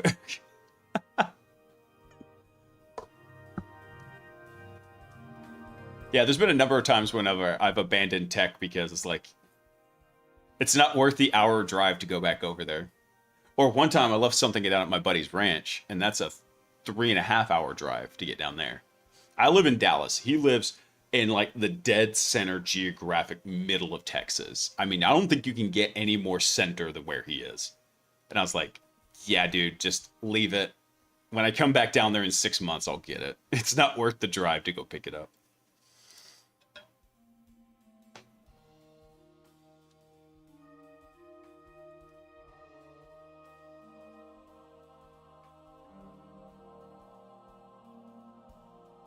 Okay, that should be channel AN.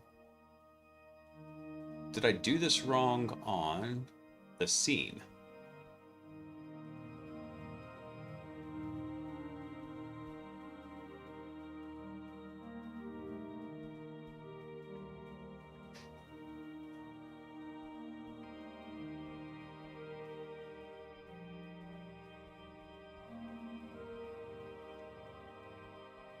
No, that's set for it also.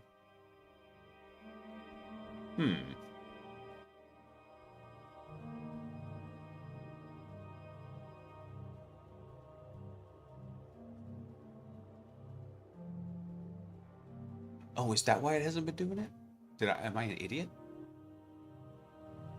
I think that might be what was going on. I think I told it don't use this.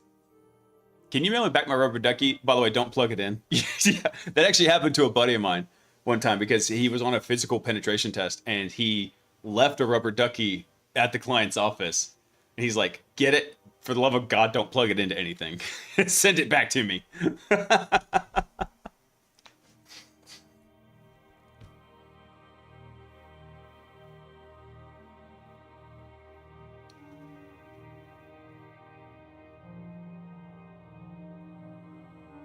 I think that will...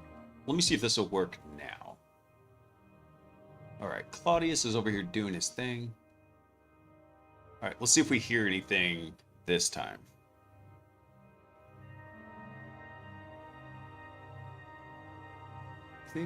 No, why the hell is it not coming through?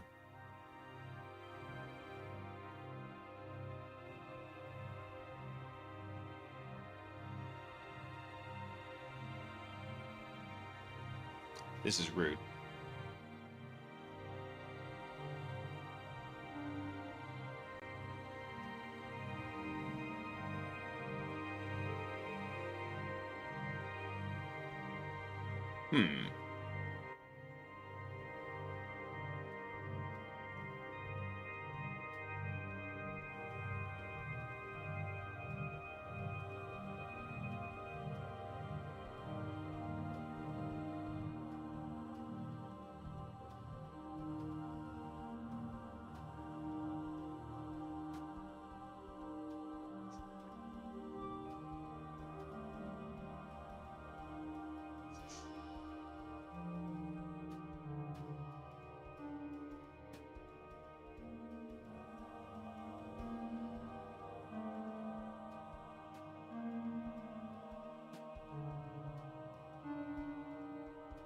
Wonder why this isn't working. All right. Well, anyway, I'll fiddle with that in a minute. Let's see what we've got here. So all 10 Apollo tools load from the YAML with identical names, descriptions, and parameter schemas as the previous Python implementation. Both the Apollo YAML and Arachne Python coexist. 142 unit tests passed, 90 existing with 52 new. Nice. YAML file is included in the wheel build. Okay, cool. So what we need to do is disable, and I'm going to re-enable the MCP server. And now let's go look at this real quick. I'm going to go ahead and kill this one, exit callback, and then we're going to hide it.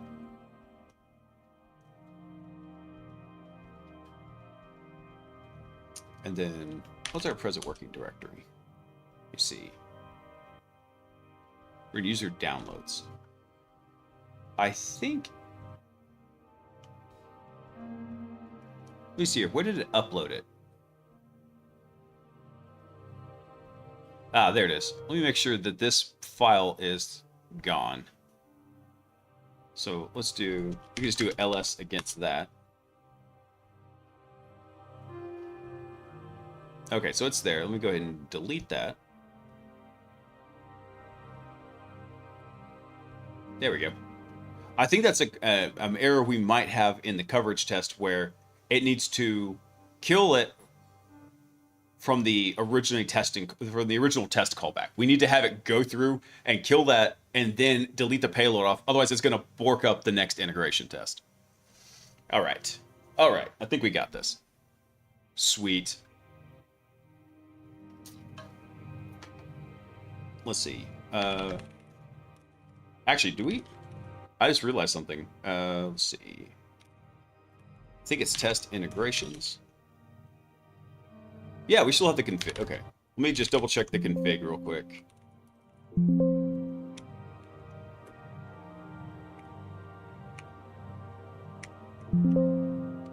Let me blow this up.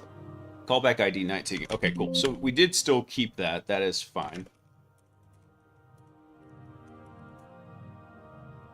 So let me go have it run our integration test again.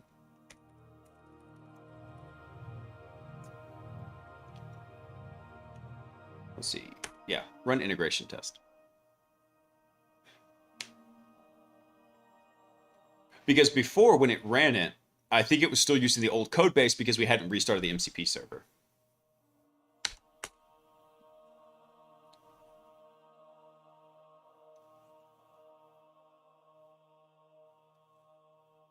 I've had positive results firing this just before Claude wants to start building. Before you start coding, so you put this instruction there. Before you start coding, verify that your plan is consistent with the rest of the code base and introduces only minimal changes. That's a really good idea. That should already happen with, I mean, the minimal changes. I don't know if it's going to do that, so maybe that's something we want to go add into this, Grom. But all of the cross verification should happen as part of SpecKit's workflow in here. So, for example, the analyze section in here, these three are optional commands, but we're doing them because I want to see like what happens if like you really push it to the limit. So the checklist here, we're not addressing everything in the checklist. We're addressing the highs and some of the mediums. I'm kind of just taking a cursory look at it. If I really wanted to like shine the crap out of this, I would do that. However, I don't want to sit here and go through all that on stream. I'm going to be straight up with you. So instead, we're going through the checklist. We're making sure there's not anything marked as like a really bad item, cleaning those up. But when we do the analysis, this is going to look for cross-artifact consistency and alignment for everything. So it should accomplish most of that, except for the minimal changes part. I don't think it would be doing that. But this is all part of, like I said, testing it out. I'm curious to see how well SpecKit does. If it does a good job and this MCP server seems to be working really well, then yeah, I'm totally going to open source it.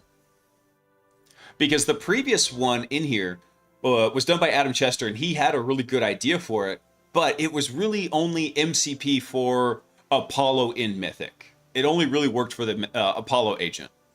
I wanted something that is going to work for Apollo and for 3 agents in the beginning, Apollo, Poseidon, and Arachne. Once those 3 are solid, have that plugin scaffolding so that all the other agent maintainers can go put all that stuff in. Oh yeah, I get it, Grom. Dude, one of the first things I usually do, let me see if I did that in this one.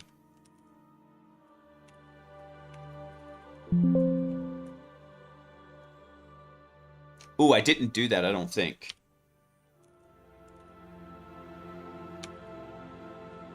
I didn't. Okay, I need to update this. Let's see. Oh, how did I do that? Hold on. Let me bust out of this real quick. Where did I put that before? I think I did it in HackBot. Let me go to HackBot and his Claude MD. Oh wait, I didn't do one for HackBot. Crap. What else do I have in here? Maybe I did it in Ghostwriter?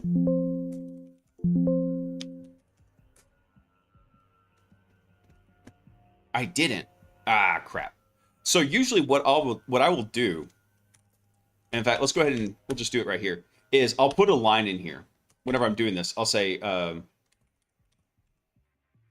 say something like responses should be concise, and we'll tell it to sacrifice grammar for the sake of concision. I think I spelled that right. And what that will do is basically tell it, stop being so damn chatty whenever you go through and you do this. Yeah, project overload. Oh, dude, I'm completely vibe pilled. So we do what the crap is it? My son, oldest son, Agent Zero, he does cross-country 4-wheel racing. Like, he's got a very nice ATV. We picked it up from this guy who, his son did it like at the national level. And this was his son's old bike. He kept it in pristine condition in his garage. He just wanted to make sure it went to a kid who was going to enjoy it. And Agent Zero absolutely enjoys it. He sold it to me for an absolute freaking song. So he's got that. He's just ripping around doing everything there. Um, but as he's going through and we're looking at that, we go to the races every month, right? There's a race somewhere in Texas, usually in the deep south somewhere. I say deep south, around the Austin area, right? It's a 3 or 4 hour drive. So what did I do? I set up Claude Code on a Nook, and I put it on my tailnet. And then I set up an old MacBook I've got with a very thin Linux on it. And then I tethered it to my phone, and I just SSH into the Nook. And so the whole drive down there, I had Claude Code sitting there building stuff, doing it. It's been fun. Nice score on the integration test. Always satisfying when everything just passes. Well, that's also, I need to go through and double check the integration test and make sure it's not doing anything lazy in there. So, also, I'll preface that with one more thing. When I'm doing this, I'm usually only doing it for things that I'm self-ingesting. So, these are tools that I'm going to be using personally and for my own reasons, right?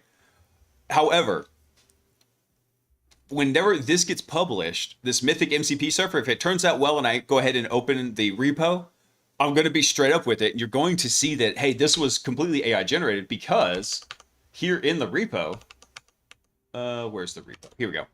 Here in the repo, I need to delete this one out, but there's going to be information on the specs, like what was done on each feature branch. There's going to be the Claude AMD in here, because there's agents and commands to run those. So this is going to be customized for it. There's going to be the freaking Claude MD. So you're going to be able to see, like, hey, this was done with Claude Code.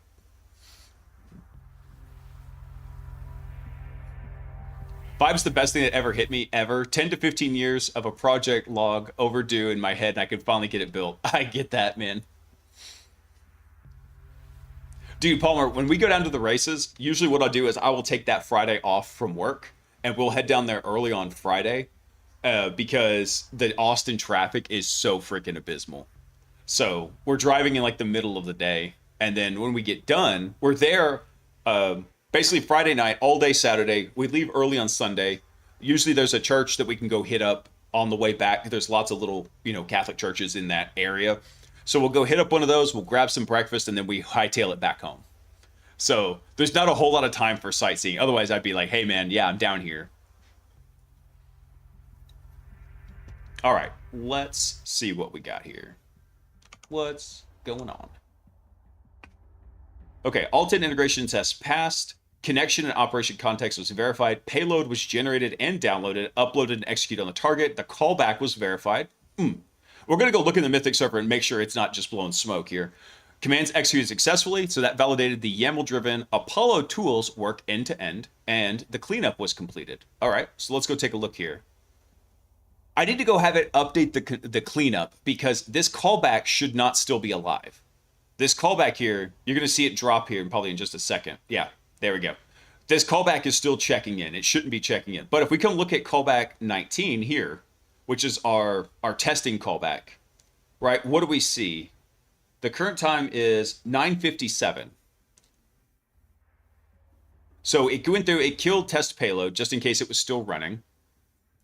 And in fact, hold on, if we come back over here to payloads, we see there was a new one just created. So there's our new one. And then, so it went through, it generated a payload, downloaded it, and then, where is it? Callbacks, there they are. Nope, that's not it. Callbacks. Then it uploaded it here. So it did a file upload of this up to local user test payload, executed it, and then boom, callback came back. We've got it. So once it was on the callback, we see it run two commands. Does a shell who am I? Make sure that's good. Does a echo current directory? Boom.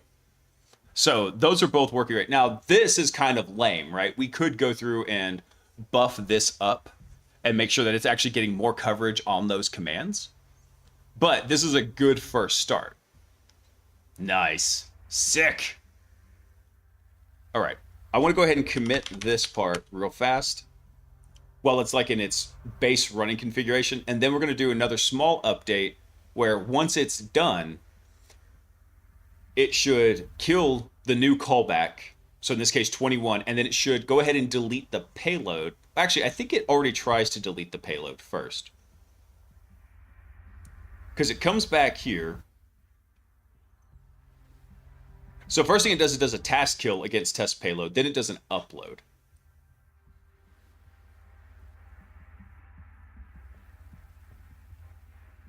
I'm going to try something here. I'm going to come over here. I think it's here.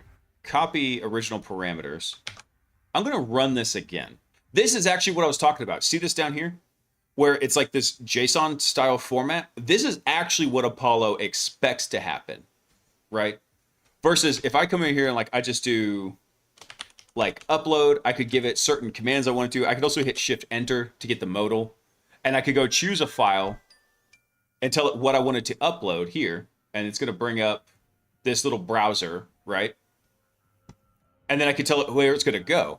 But in actuality, what it's doing is it's just formatting that syntactically here when it happens. Let's see. I want to try this again. I want to see if it fails when it does this. Or will it just override it?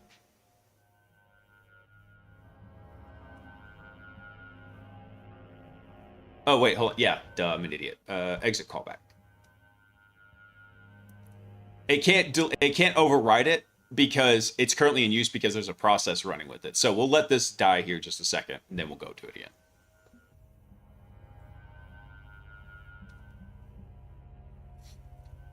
So the flow from upload to callback kill looks solid, but not gonna lie, that modal command chooser is slick. Oh, dude, I didn't do that. That's all Cody. So just about any command you can think of. So like, for example, I think if I do, no, not task kill. Let me run help because I'm trying to remember what the commands are. Okay, here we go. Assembly inject. So even those, if I knew the arguments, like I could tell it what PID, what assembly to go upload, what the args are, but really just hitting Shift Enter, getting the modal to pop up, boom, this is so handy. So I can tell it, hey, this is what I'm going to inject in here, or do I need to do a new assembly? Then I could select the file, go upload it. This is all Cody's doing. Cody is the wizard. He's the man with the plan for Mythic.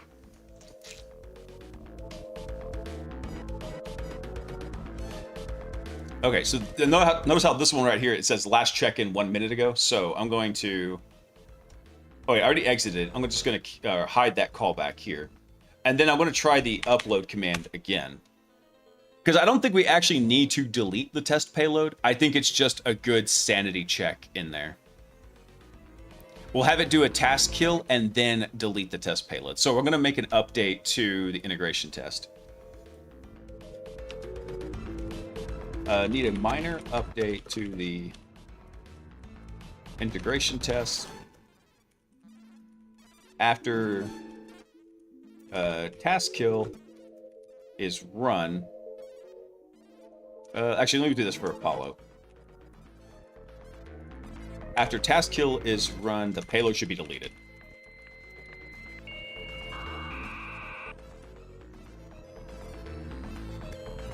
Before uploading the new payload. There we go. Hey, a viewer, thanks for coming online, man. Common viewer. I love reading the usernames. They crack me up. I need to get that same alert set up, though, for when people subscribe over on the YouTube side. And same thing with following on Kick. I apologize. I'm behind on getting those alerts all set up. I'm working on it.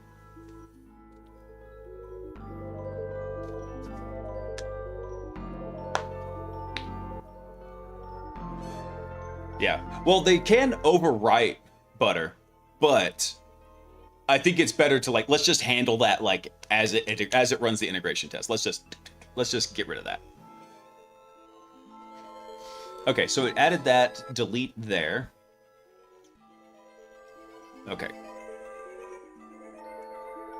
So that should be good. Now the question is, I don't have integration tests for Arachne and Poseidon yet.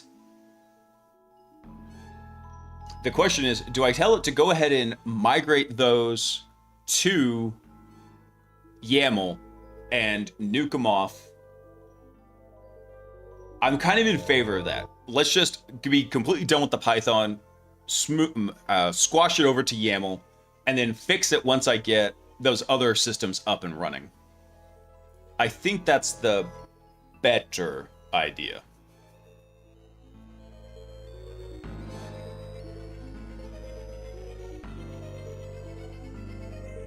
Let's see. Actually, I need to ask you something real quick. Are the integration tests agent specific?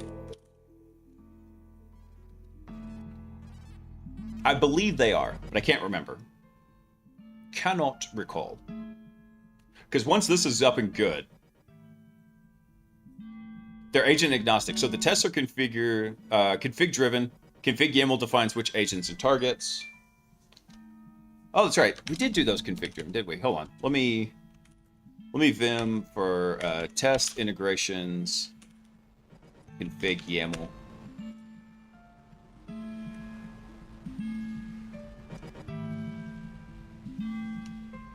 So like here was an example for Arachne in here. Here's our target, test commands. So we could go through and we could actually go build out more test commands in here. Let me see. Let's see. I mean for the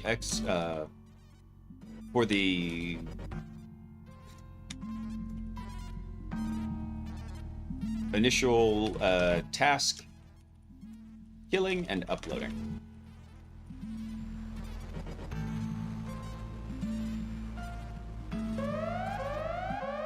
Caution. A virus has been detected. Marcelo_Devsters virus detected in the network. Marcelo, thanks for coming in, man. Welcome in, Raiders. Welcome in. We're building out an MCP server. We're having some fun here. Let me get you a shout out, dude. Shout out to Marcelo. There we go. Welcome in, Raiders. Yeah, like I said, what we're doing right now is we're building out an MCP server to talk to this system right here. This is called Mythic. And a little bit of background about myself, so this will make sense. My name is Blaise. Given. I've been in IT for a long time. I've been in offensive security for a long time. So I've spent I've been in IT for like 15, 16 years now, practically. I've been doing this. I was in general system administration and then blue teaming, which is the defensive side of security. And I've been working in offensive security for about 8 years now. It'll be 8 years next month. And what we're doing is we're building out some offensive security tooling to work with this. So this system right here is called Mythic. Mythic is a command and control framework. So it's very cool. It's a lot of fun.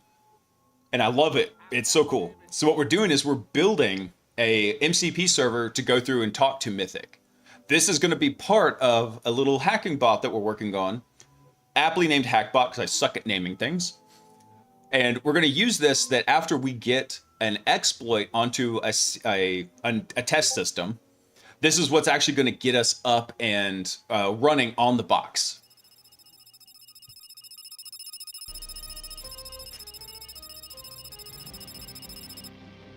Incoming transmission from Marano Gumby got Chris all squared away. Nice. Hold on, I need to test something real quick since you just did that.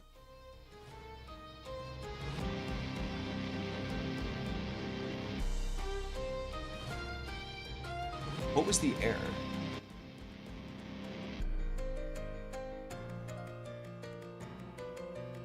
Hold on, you just reminded me. I need to check something real quick in one of the systems here. Okay, so that's the top one.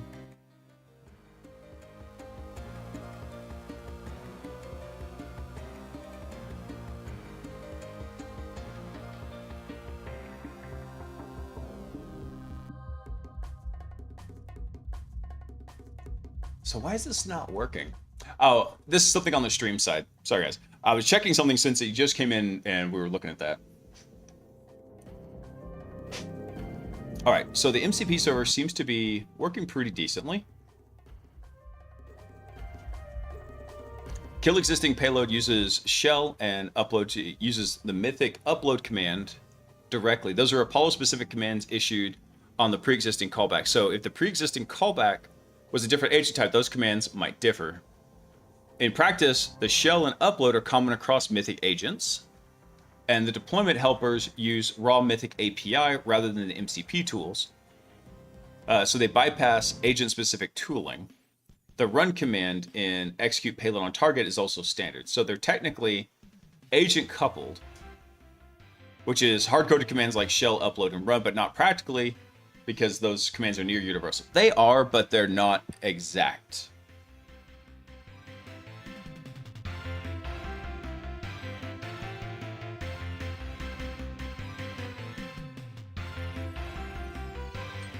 How do I want to approach this?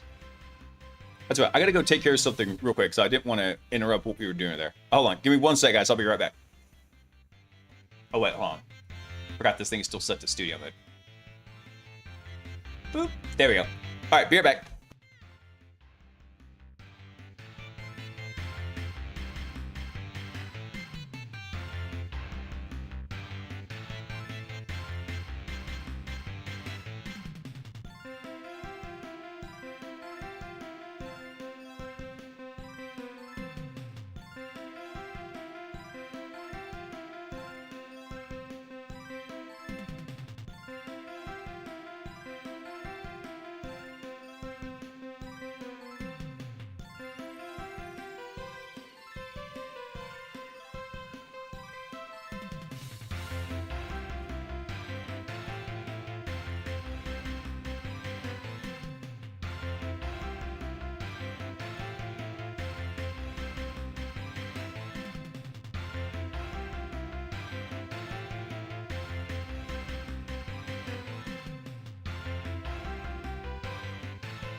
All right, I'm back.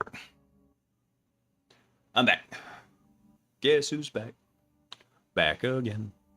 Blaise is back. Tell a friend. Seriously, tell your friends. Come hang out. Bunch of nerds. Just chilling. Building and breaking stuff. Or as I like to say it, we're going to hack around and find out.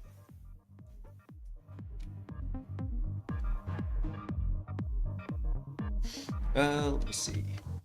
What was the last change we had it make? Oh, that's right. We did have it do that. So, yeah, go ahead and commit that.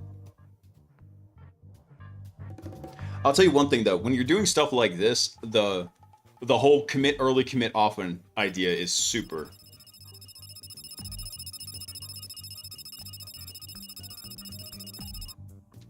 Incoming transmission from Marano Gumby. So since I had you muted while I was helping Chris, what did I miss? Oh, we were just going through speccing out the migration of the plugins, Gumby. So the plugins we're doing away with Python completely and moving everything over to a YAML configuration. And in fact, let's go see what that looks like. I think it's source plugins.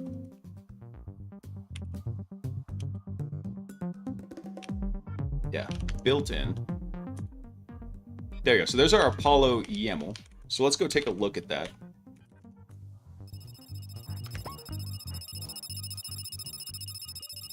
Mod's job is never done. Incoming transmission from Marano Gumby. Mod's job is never done. Hee hee. Hee. All right. This looks pretty awesome. Doctor succeeded. Thanks for coming online, man. Welcome in. All right, cool. I like the way this is, how it built this out. Name, arguments, it's a string. Boop, boop, boop, boop.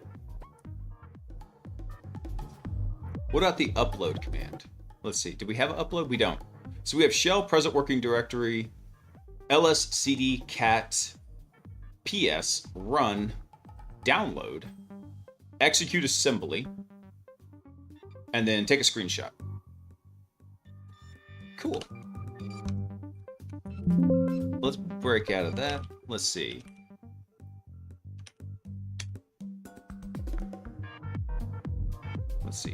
Let's see. Do the post add-on. Interact with plugins. Actually, let me see. Python plugins still work.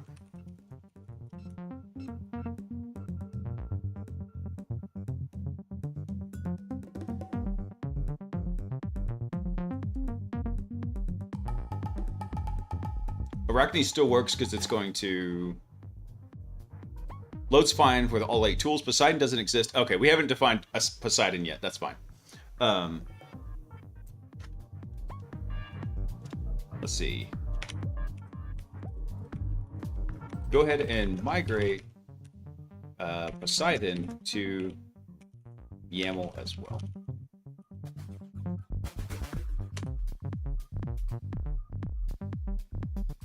Because we're going to completely squash the Python part, and then we're going to strip it out.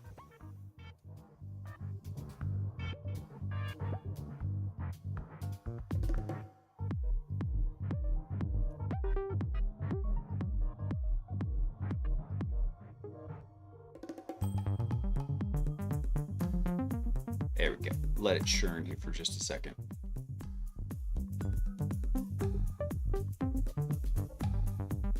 I probably should have had it do like a plan mode for this.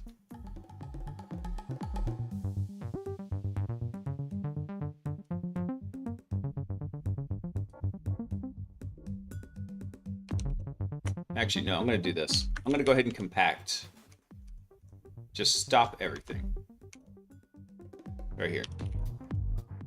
Nope, not commit. Compact everything. I'm going to have it compact down everything, and then we're going to tell it to... So it has like a reference of the last couple things we did, and I'm going to tell it plan a migration for it. I'm going to have it do it in plan mode here.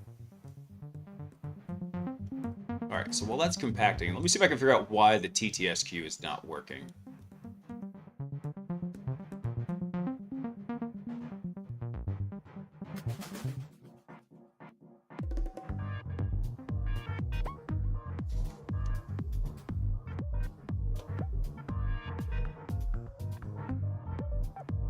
Let me try something real quick. I'm going to close that.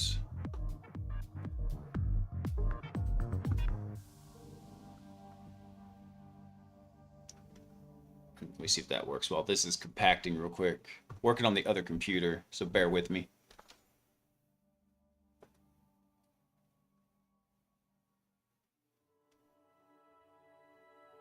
All right, let me see what this does here.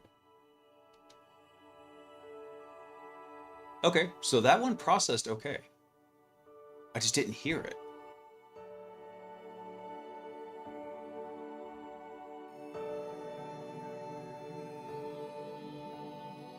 Oh, is this why?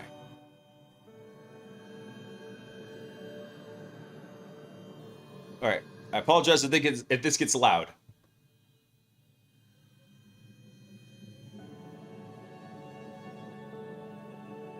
No, that didn't do it either. What the crap?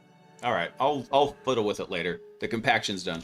Okay, plan migration of the Arachne plugin from Python to YAML. Incoming transmission from Moreno Gumby. What is the mommy tower say to its twin towers? Here comes the airplane. No, bad Gumby, bad. Bad Gumby.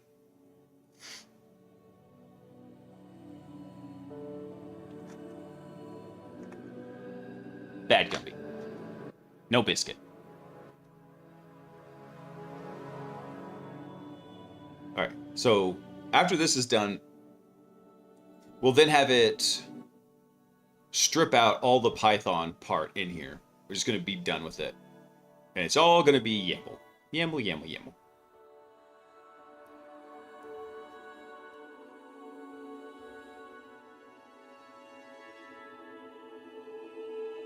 So what did it actually inspect in here?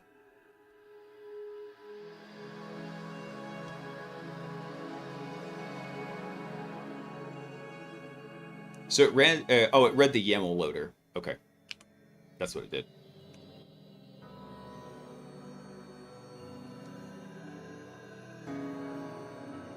Yep, we'll let it go ahead and just run.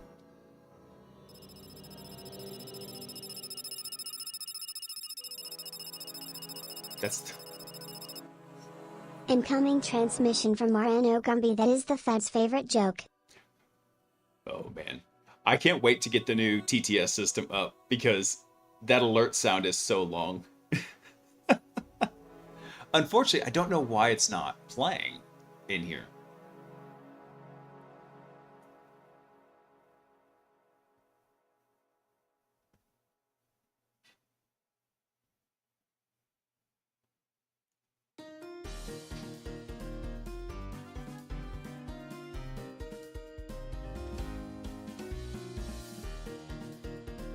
Alright, come on. Process now. Well, it's running the unit test, which is fine. Let it run that. While it's running that, I'm actually going to... well, let me edit the MCP servers while it's doing that. That's fine. No! Crap. I didn't mean to kill that.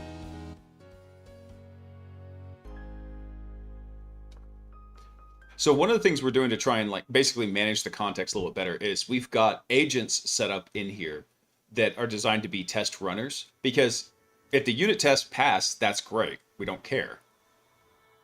So we don't need all of the output of everything that they're doing, basically clogging up the context. So anything that runs inside of this agent and Claude code is only going to get the final return output. It's got its own context window that it's running through and managing.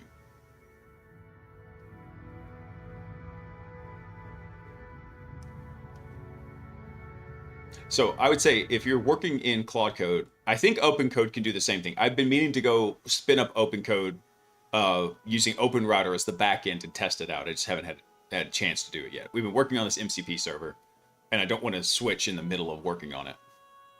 But I think OpenCode will do the same thing. And by the way, if you want to use Claude Code, you actually can go through and do the configuration and link it over to OpenRouter. And you can set up certain aliases that tell it, hey, these are the models you're going to use in place of Opus and Sonnet and Haiku. You can define 3 different models in there and tell it which one to use for each of those 3. I think one of the advantages OpenCode has, if I remember correctly, is that you can, I want to say for each agent, you could tell it to use a different model. If anybody knows for OpenCode, shout me out, because I don't want to be speaking incorrectly, but I think that's what you can do.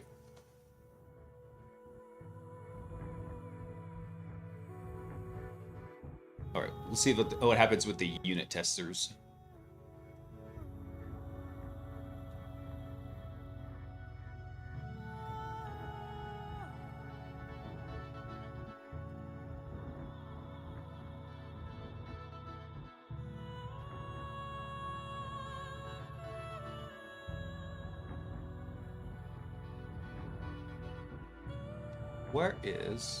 Why is this not working?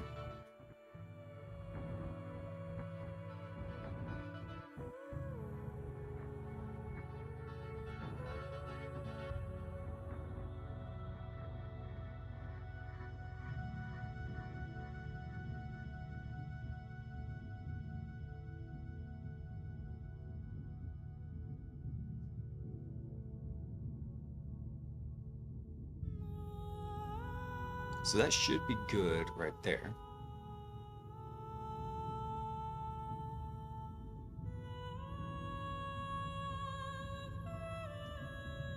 This is a test message. Oh, I apologize. That pegged hard. That was probably hella loud.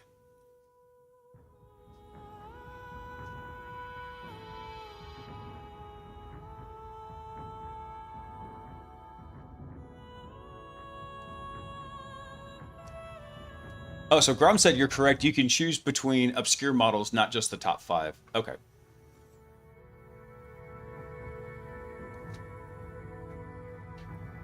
All right, let's see what we got here. So we created the Arachne YAML. Define all 8 Arachne tools with matching names. Empty the built-in modules list, and which is now blank. Delete a built-in Arachne pie.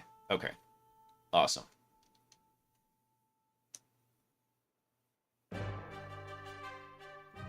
I apologize, guys. That was not supposed to be that loud. I tell you what, let me fix something here. Okay, I know how to do this.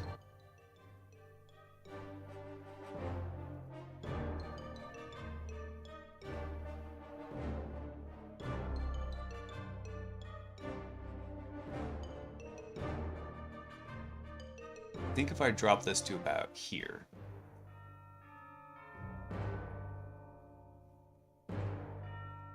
All right, I'm going to test it again. We're going to see how it does. This is a test message. Okay, cool.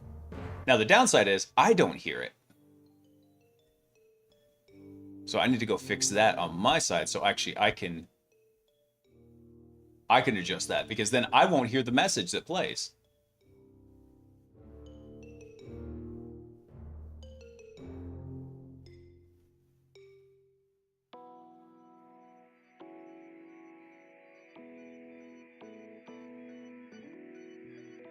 Let's see, so this was cable A for output.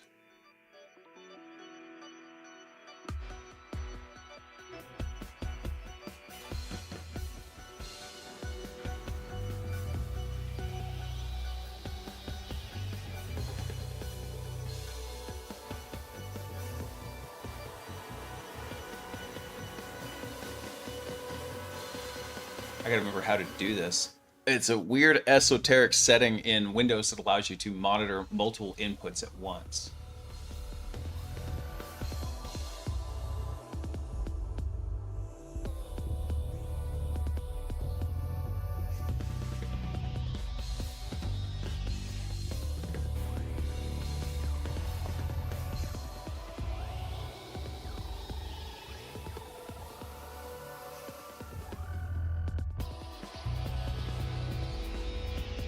Is that Sharpie on the shirt? Oh no, this is the actual like human error t-shirt from, I think it was Mimecast. It says it on the back.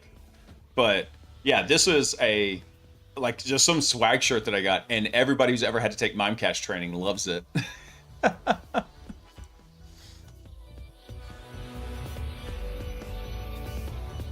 right, I need to go look at this file here real quick. I need to go take a look at this guy. No, not that. Damn it. What was it? This was in Mythic Plugins init. Source, MCP, plugins.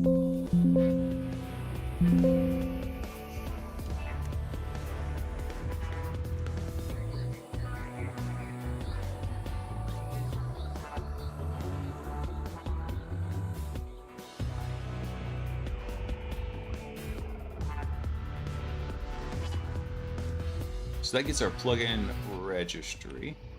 What are we doing the plugin registry at? I gotta remember.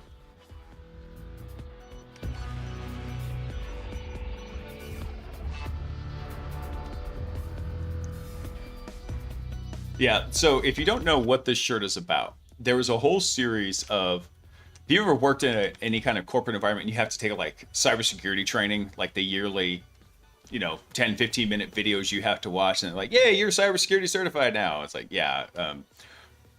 But Mimecast, who's a company that focuses on catching like scam and spam emails and everything like that, they had a series of training videos like this, and human error was the bad guy. He's like, what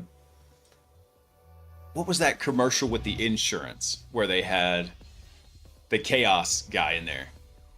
He was kind of like that for those series of videos.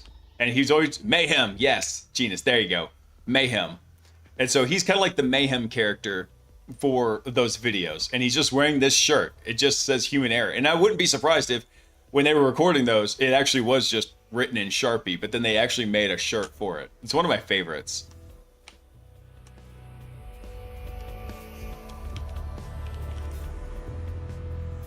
Here we go. Load YAML configs from directory. So there's our directory path.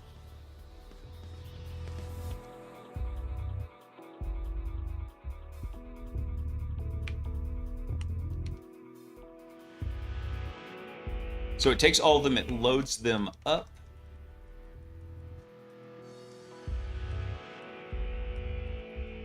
All right.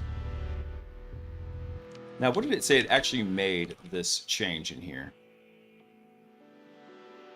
Built-in modules is where it was.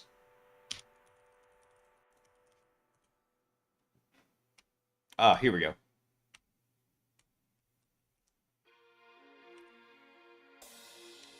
So can we remove that part now?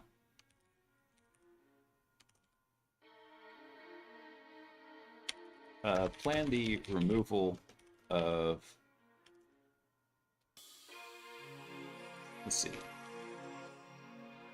source mythic plugins.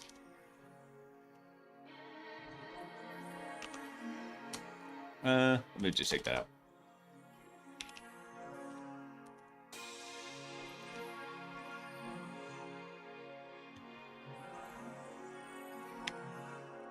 For Python, only YAML files will be accepted now. Let's see.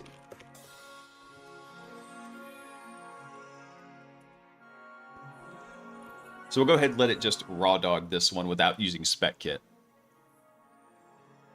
And notice, actually, I noticed that there's only a small subset of the commands that are available in Apollo. So what we're going to need to do is buff those up and expand them out, because it's only got a subset of what's in there. I want to get 100% of the functions available, the commands available in Apollo, Arachne, and Poseidon. I want to get 100% of that. We'll worry about Arachne and Poseidon a little bit later, but I want to get those ones like cooking.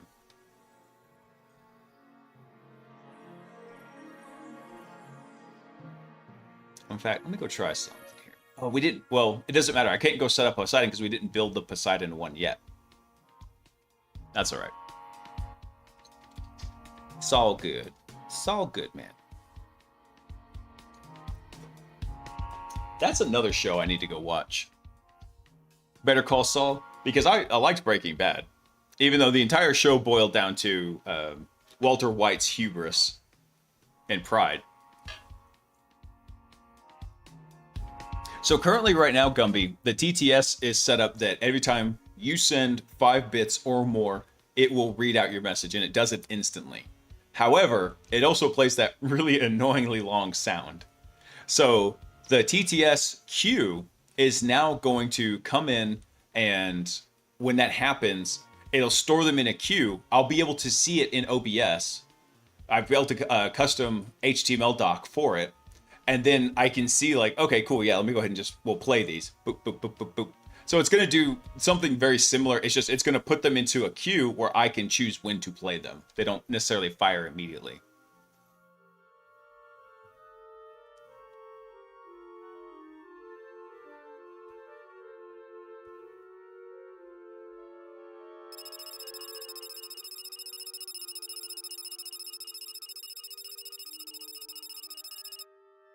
Incoming transmission from Marano Gumby testing your theory. It's not ready yet. I'm trying to work on it right now. But what's funny is every time you send them, the queuing system does have them. I can see the queue number on the stream deck going up every time you do that.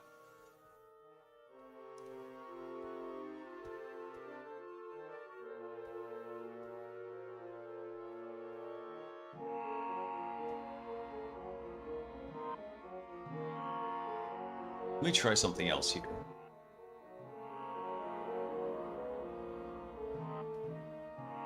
Where the heck is that? Yeah, clear context and fire it. I gotta find out where this is in here. Windows, monitor, audio, inputs.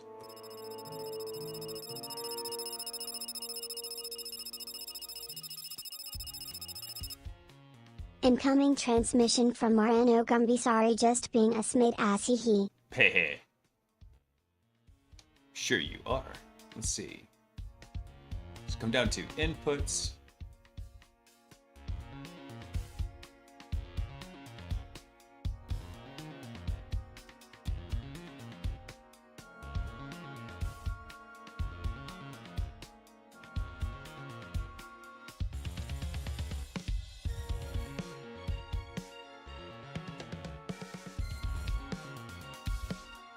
So I'm in the sound control panel.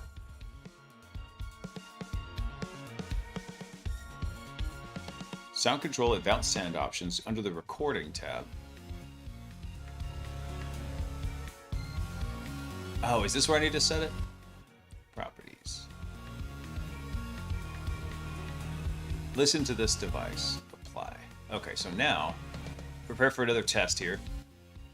This is a test message. Okay, not bad. I need to bring it down a tad bit right there. Okay, if this worked, we should hear Gumby's last 4 messages. Well, one at a time.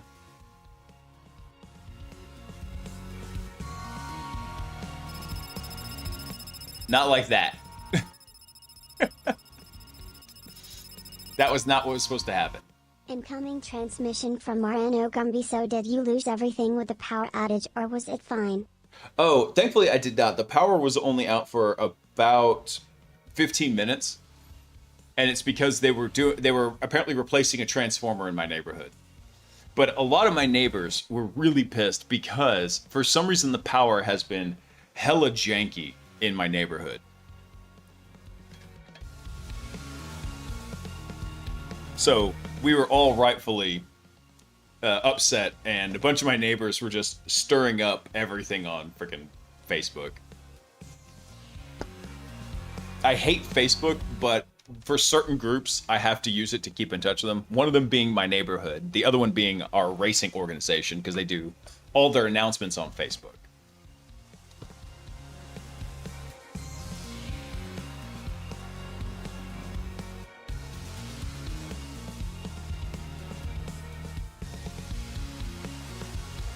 So I'm actually using VB audio cable right now. I'm not using voice meter. I'm using... What is it? Trying to remember. What is I'm using? I'm using VB audio cables, virtual cables is what I'm using. I didn't want to throw voice meter into the mix because I don't really need something that advanced for the audio. But I've got it up and running and doing all sorts of fun stuff in there. So I just need to figure out why. Oh wait, hold on. Did it error out? Let me double check something real quick. I just realized the queue is at 4 because Gumby just did something.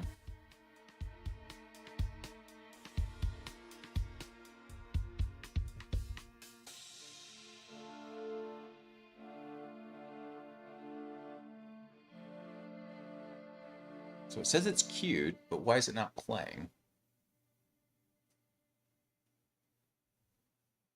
Oh, these contacts are bugging me. I should have, when I went and ran to the bathroom a little bit ago, I should just grab my glasses.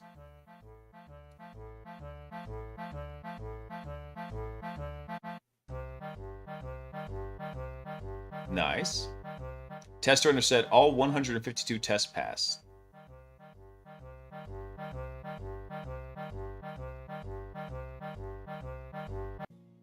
Okay, cool. Let's commit that. Because once this is done, what we're going to do is we're going to run through it, and we're going to do like a plug-in overhaul. Well, maybe.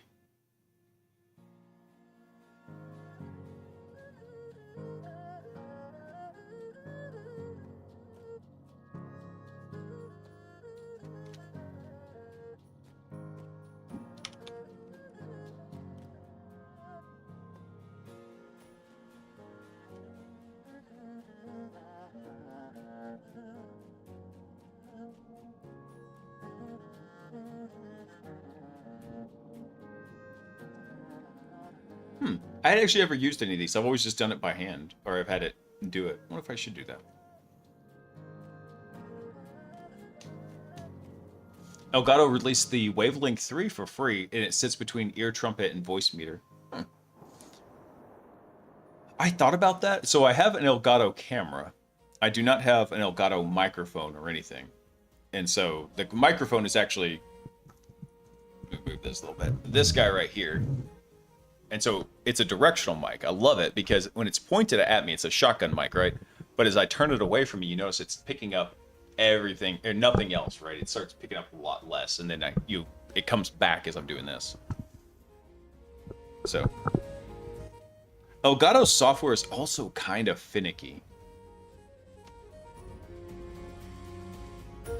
I think it's one of those things where, like, if you're in their walled garden, it probably works really fine. Maybe. Or maybe I just didn't give it a fair shake. That's also a possibility. Let's see. Push and PR this branch.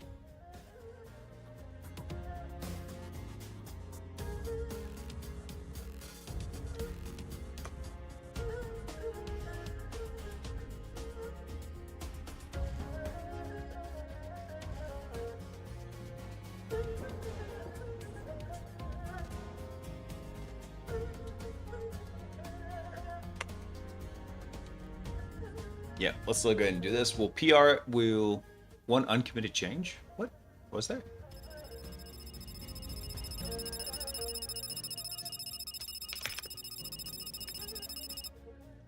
Incoming transmission from Morano Gumby. If you shake it more than twice, you're playing with it. That's right. That is the rules of the urinal. Okay, yeah, I'm not worried about the MCP JSON. I want that uncommitted because it's just there for testing. It's a test system. Actually, I'll do it in another one. We'll do it. We'll just do that as a direct commit to. We'll do that as a direct commit to master. All right. I don't have to do this. I could just do it, but I'm trying to create a little bit of a tracking trail. What's going on here? All right. Delete that branch.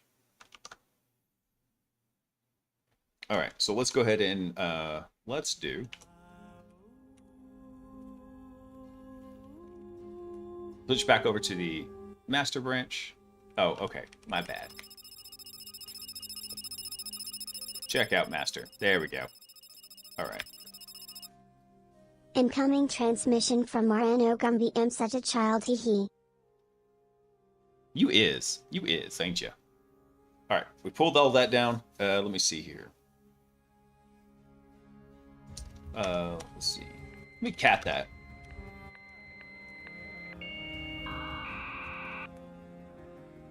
Bazdev, thanks for coming online, man. Okay. Create a sanitized version of the MCP JSON file. Name it MCP JSON example for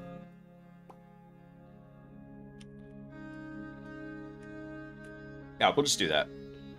I'll have it sanitize it because I mean, I don't care if you see these API keys because they're on an internal testing server. You'll never reach it.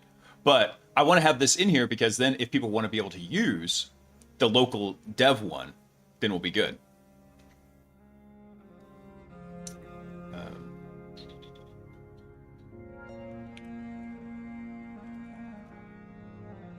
MCP, add the MCP JSON example as a developer note to the README.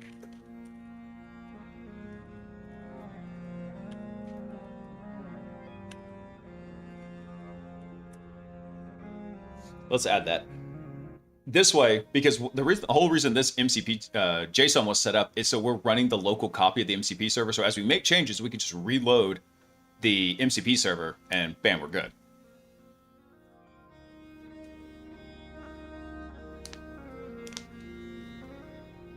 Yeah, we did that. All right.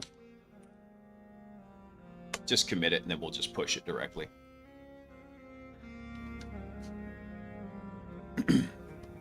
We're just going to push that directly to master. We're not going to PR that.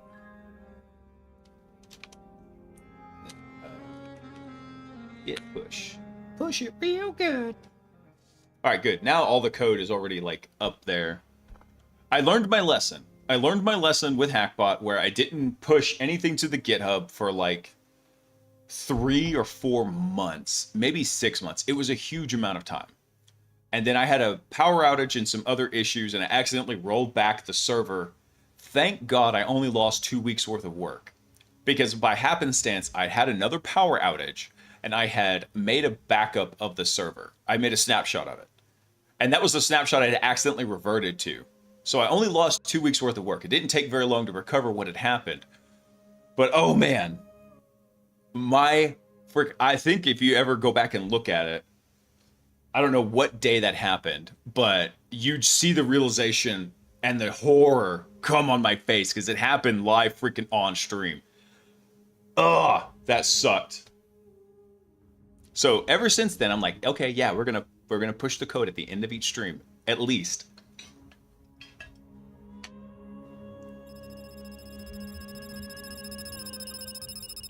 No, Gumby. Incoming transmission from Marano Gumby. It was a great time. Let's do it again. No. Yeah. Genus is like Gandalf. I was there when it happened 3,000 streams ago.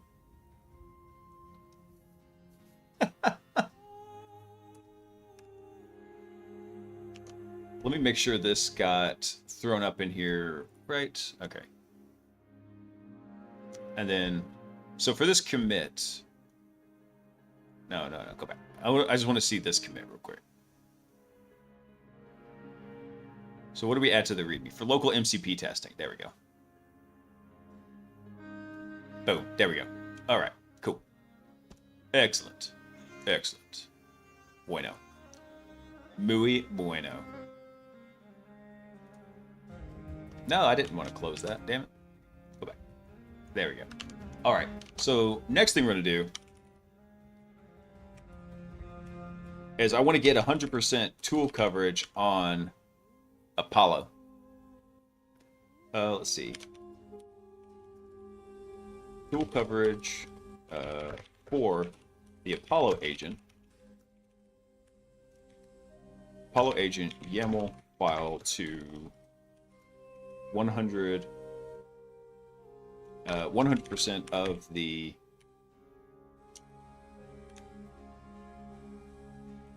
Apollo commands. Also add a tracking metadata value to the YAML to specify the version of Mythic. No, not version of Mythic. No, version of Apollo that the YAML's based off. There we go. So we're going to expand. We're going to have it just do these one at a time. We'll do Apollo. Then we'll have it do Poseidon from scratch, get 100% coverage on Poseidon, and then we'll have it update Arachne. Because I do need to get Poseidon up and running because that's the base layer for testing on server 1. Do not recite the great magics to me, witch. I was there when it was written. Oh, man. I can picture the damn book, but not the title. What is it? The Lion, the Witch, and the Wardrobe. There we go. I was like, why am I blanking on the title? I got it. I thought that the latest one they did with the 3 kids, I thought that was pretty decent. I thought they did a good job on that one. But I wish they hadn't waited so long to like do the next one, right?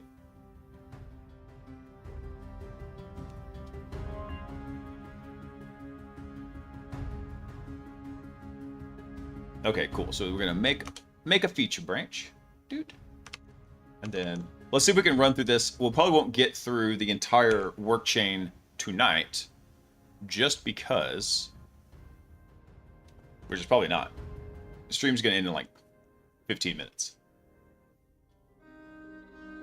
All right, keep going.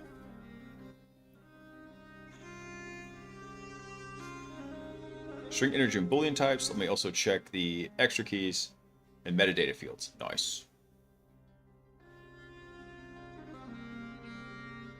Excellent. Hey, Cognisa, thanks for stopping in. I appreciate it. I am trying over on the YouTube side to get back to doing regular YouTube videos. I actually have a completely different Claude agent running Daniel Miesler's PAI project, and I love that agent. That agent's actually pretty sick. I like it a lot. And I'm working on some automation to help get those YouTube videos out more frequently. I wanted to get back to doing weekly YouTube videos. The problem is it takes like 6 hours to try to edit out whenever I was doing content from the live stream and getting them up there. I don't have that much time. Like I was staying up till like sometimes like 5 in the morning doing video editing. And with 2 little kids, that's a recipe for disaster. Especially considering usually every Saturday and every Sunday, I've got something going on. At least Sunday morning, I've got church early in the morning. And on Saturdays, typically we're getting the kids to go out to the practice track so they can get some practice. Poor Agent Zero missed last practice because he hurt his hand. Thankfully, his hand is just fine now, but he busted it up real good. And then this weekend, we couldn't go riding because it was raining like crazy here.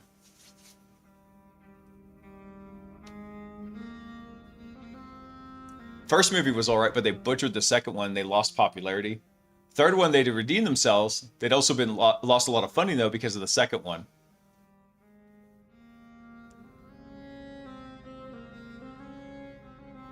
Yeah, no wonder why you SSH into your Nook on road trips. Oh, yeah, man.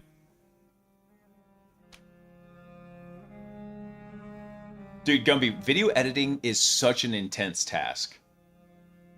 And so what I've got it going right now is I have it building out a workflow where it will take like my favorite news story that I cover during the news streams on Wednesday. It will take that and process all the audio and transcribe it, and then also reference it against the Notion book up here. Remind me later. So all the news stories I've got in Notion, it has a list and it can integrate to this, come through, read the articles, take what's in the transcription from the Wednesday night news stream, cross-correlate them, and basically build a script for me. Now, the script part I have to go refine because I don't like the way it's building the scripts, but that's just a quality loop that has to happen over time. The next step after that is then eventually, I also had it building like custom visuals that would just be available to put into the video. So the whole end goal there is that once that's up and running, I should just be able to sit down with the teleprompter, read the script, and have it auto-edit the video and make it sharp and ready to go. That's the ultimate end goal. It's just been moving slowly because of other technical issues. Okay, so let's go ahead and run Clarify on here.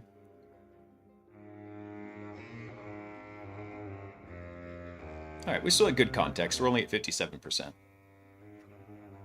Usually when the context gets to about 70, 75% is when I want to either clear it or compact it.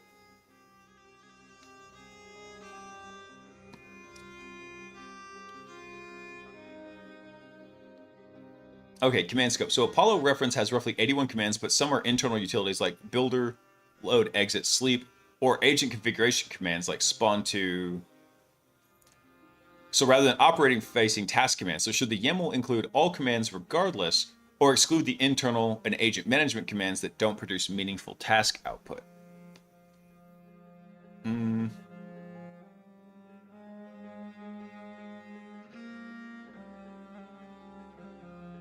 Let me see.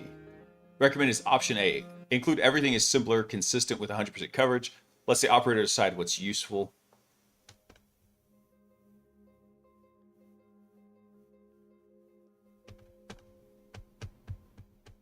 I think for some of those, let me go back over to Mythic real quick. Like, for example, I think...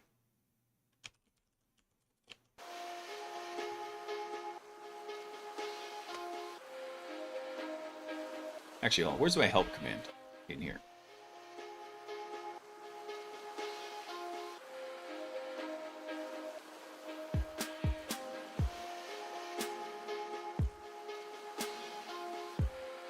Change the default binary used in post-exploitation jobs. Yeah, no, those commands, they're not directly, I mean, they are in here, but you have these already set up. What was the other example that it came up with in here? Let's see. Set injection technique. Damn it, I kind of try to alt-tab over here, and that's not working.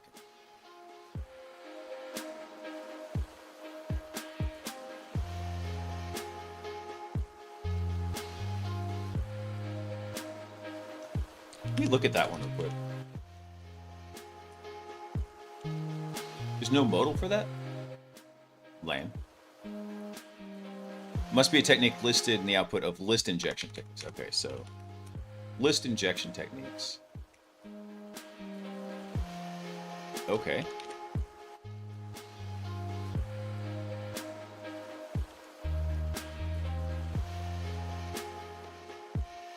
There is no list injection techniques.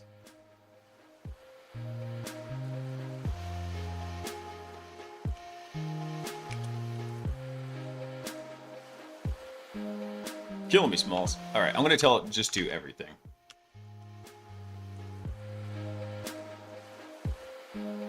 I got to stop trying to alt-tab back over to this thing. Option A, do everything.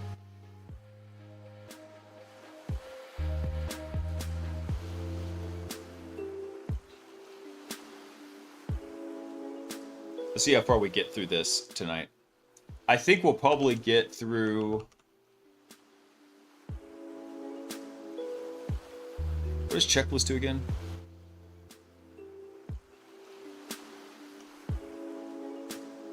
I think the checklist might be where we actually leave off tonight. We'll see what we get at here. Okay, so after that, let's go ahead and plan it.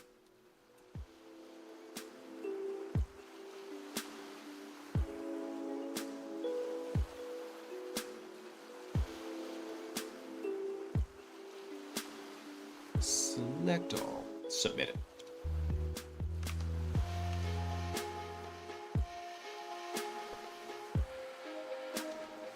Oh, these contacts are bugging me. Can't wait to take them out. I should have taken them out before the stream, but I thought, yeah, let's go try it out. Actually, I probably wouldn't have so much trouble if I could have found my sunglasses. If I could have found my sunglasses, probably would have helped.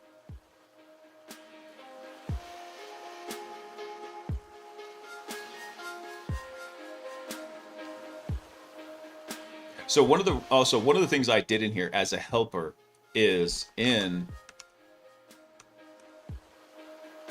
here, if we look at, I think it's actually in the git ignore. Hang on, let me see. Where did I put it? Yeah, it's in the refs directory. So if we look in the git ignore,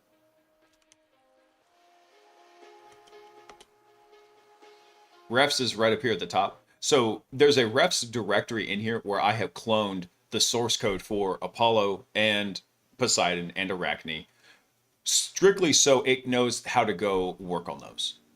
So it can go through and it can reference all of the source code directly, pull that information out, and know how to build the appropriate plugins for them.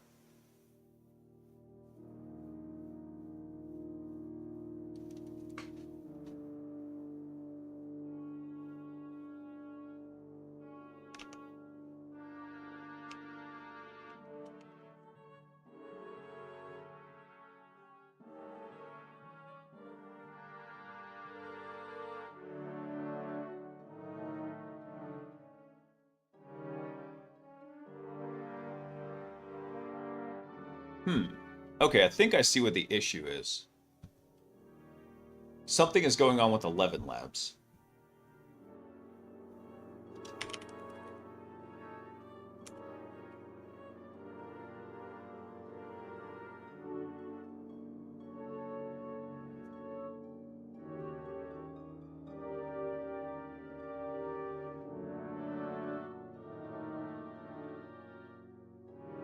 Yeah, something's up with the 11 Labs API.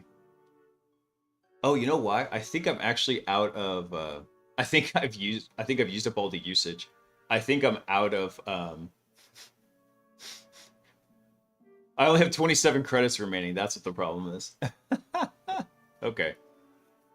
All right, that'll explain it. Because I was running on the free plan. That's what I got to do. I did try turning it off and again. Yes, I did kill it. I did.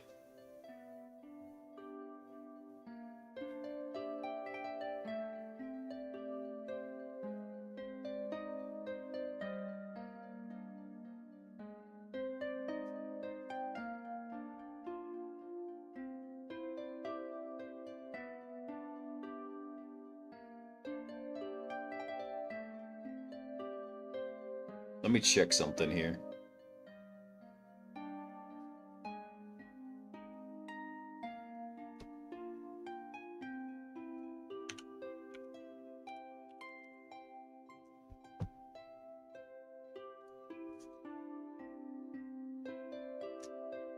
That is not it. All right, well, this is running.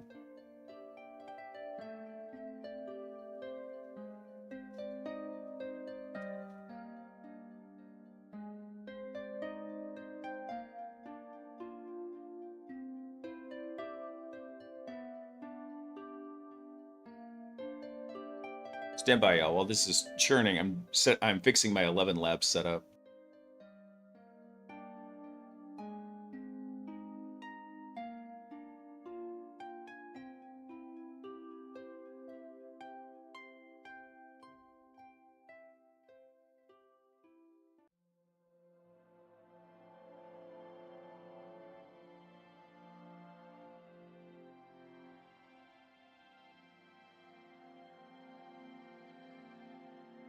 All right, let's see if this works.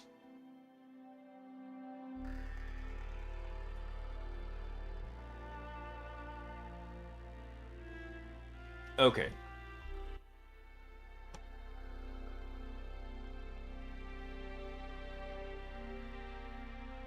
Now let me see if this will work. Let's see. We'll see what happens. Nope, it's just erroring again.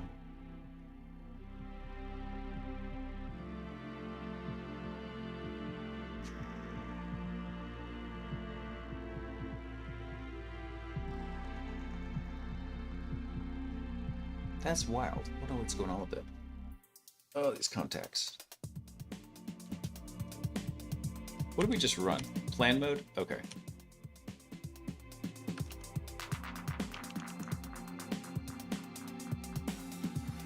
Oh, damn it. We weren't supposed to run plan mode yet. We were supposed to clarify. Did we run clarify? Oh, we did run clarify. Okay. So we specified it, we clarified it, and then now we're planning it. Okay.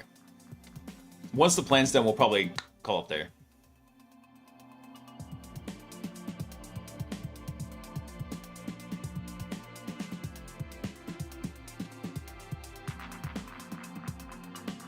Yep, it's just dumping. What's happening?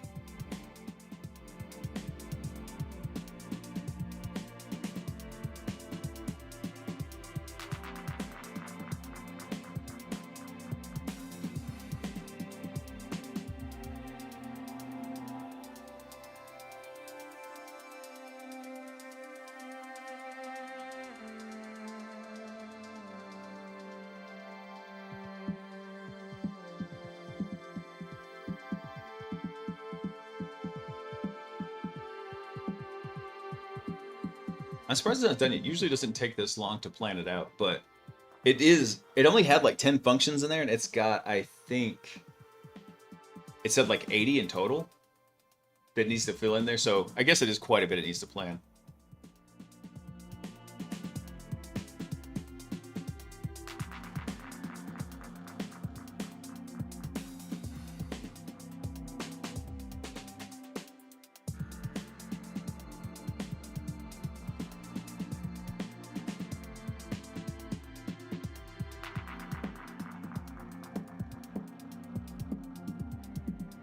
Let's see, hold on. While this is going, let me go see who's on InfoSec streams. Just us. All right. Bummer. I wish there were more people on InfoSec streams.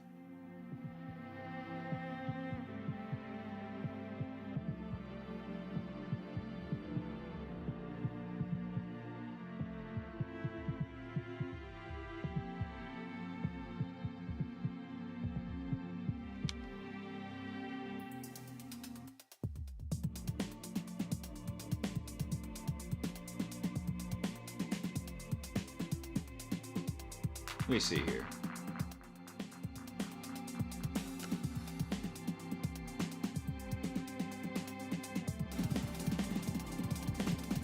All right, there we go. Hold on. Wow, it's still processing? Damn. I thought it would have been done by now.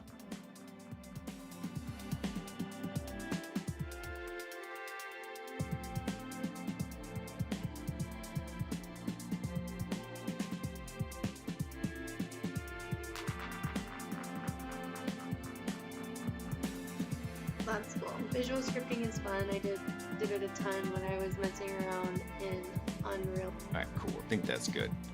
All right. I thought this was going to be done here, but that's all right. After this planning is done, then we'll go through the next step on it. Unfortunately, guys, that's where I've got to wrap it up for tonight because... Oh, okay. I thought I was coming up with something fun here. But no, I've got to wrap it up tonight because I've got to be up early in the morning. Everyone, I hope you'll have a fantastic... What is it? What is today? Today's Saturday.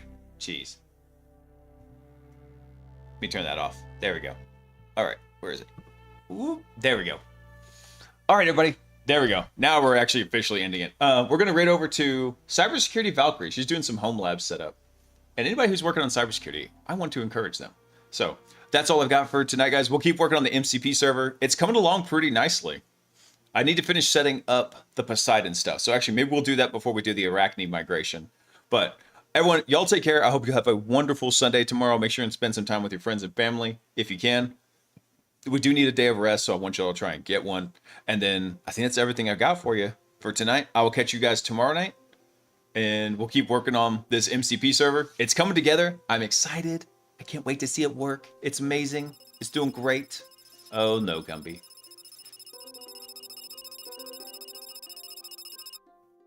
Incoming transmission from Morano Gumby. Okay, good night, Daddy Blaise. I regret showing you solo leveling abridged. I just wanted to mention that. So, all right, guys, I will catch up with y'all tomorrow night. I want y'all to all have a fantastic Sunday. And remember one very important thing, which is I love you. Peace.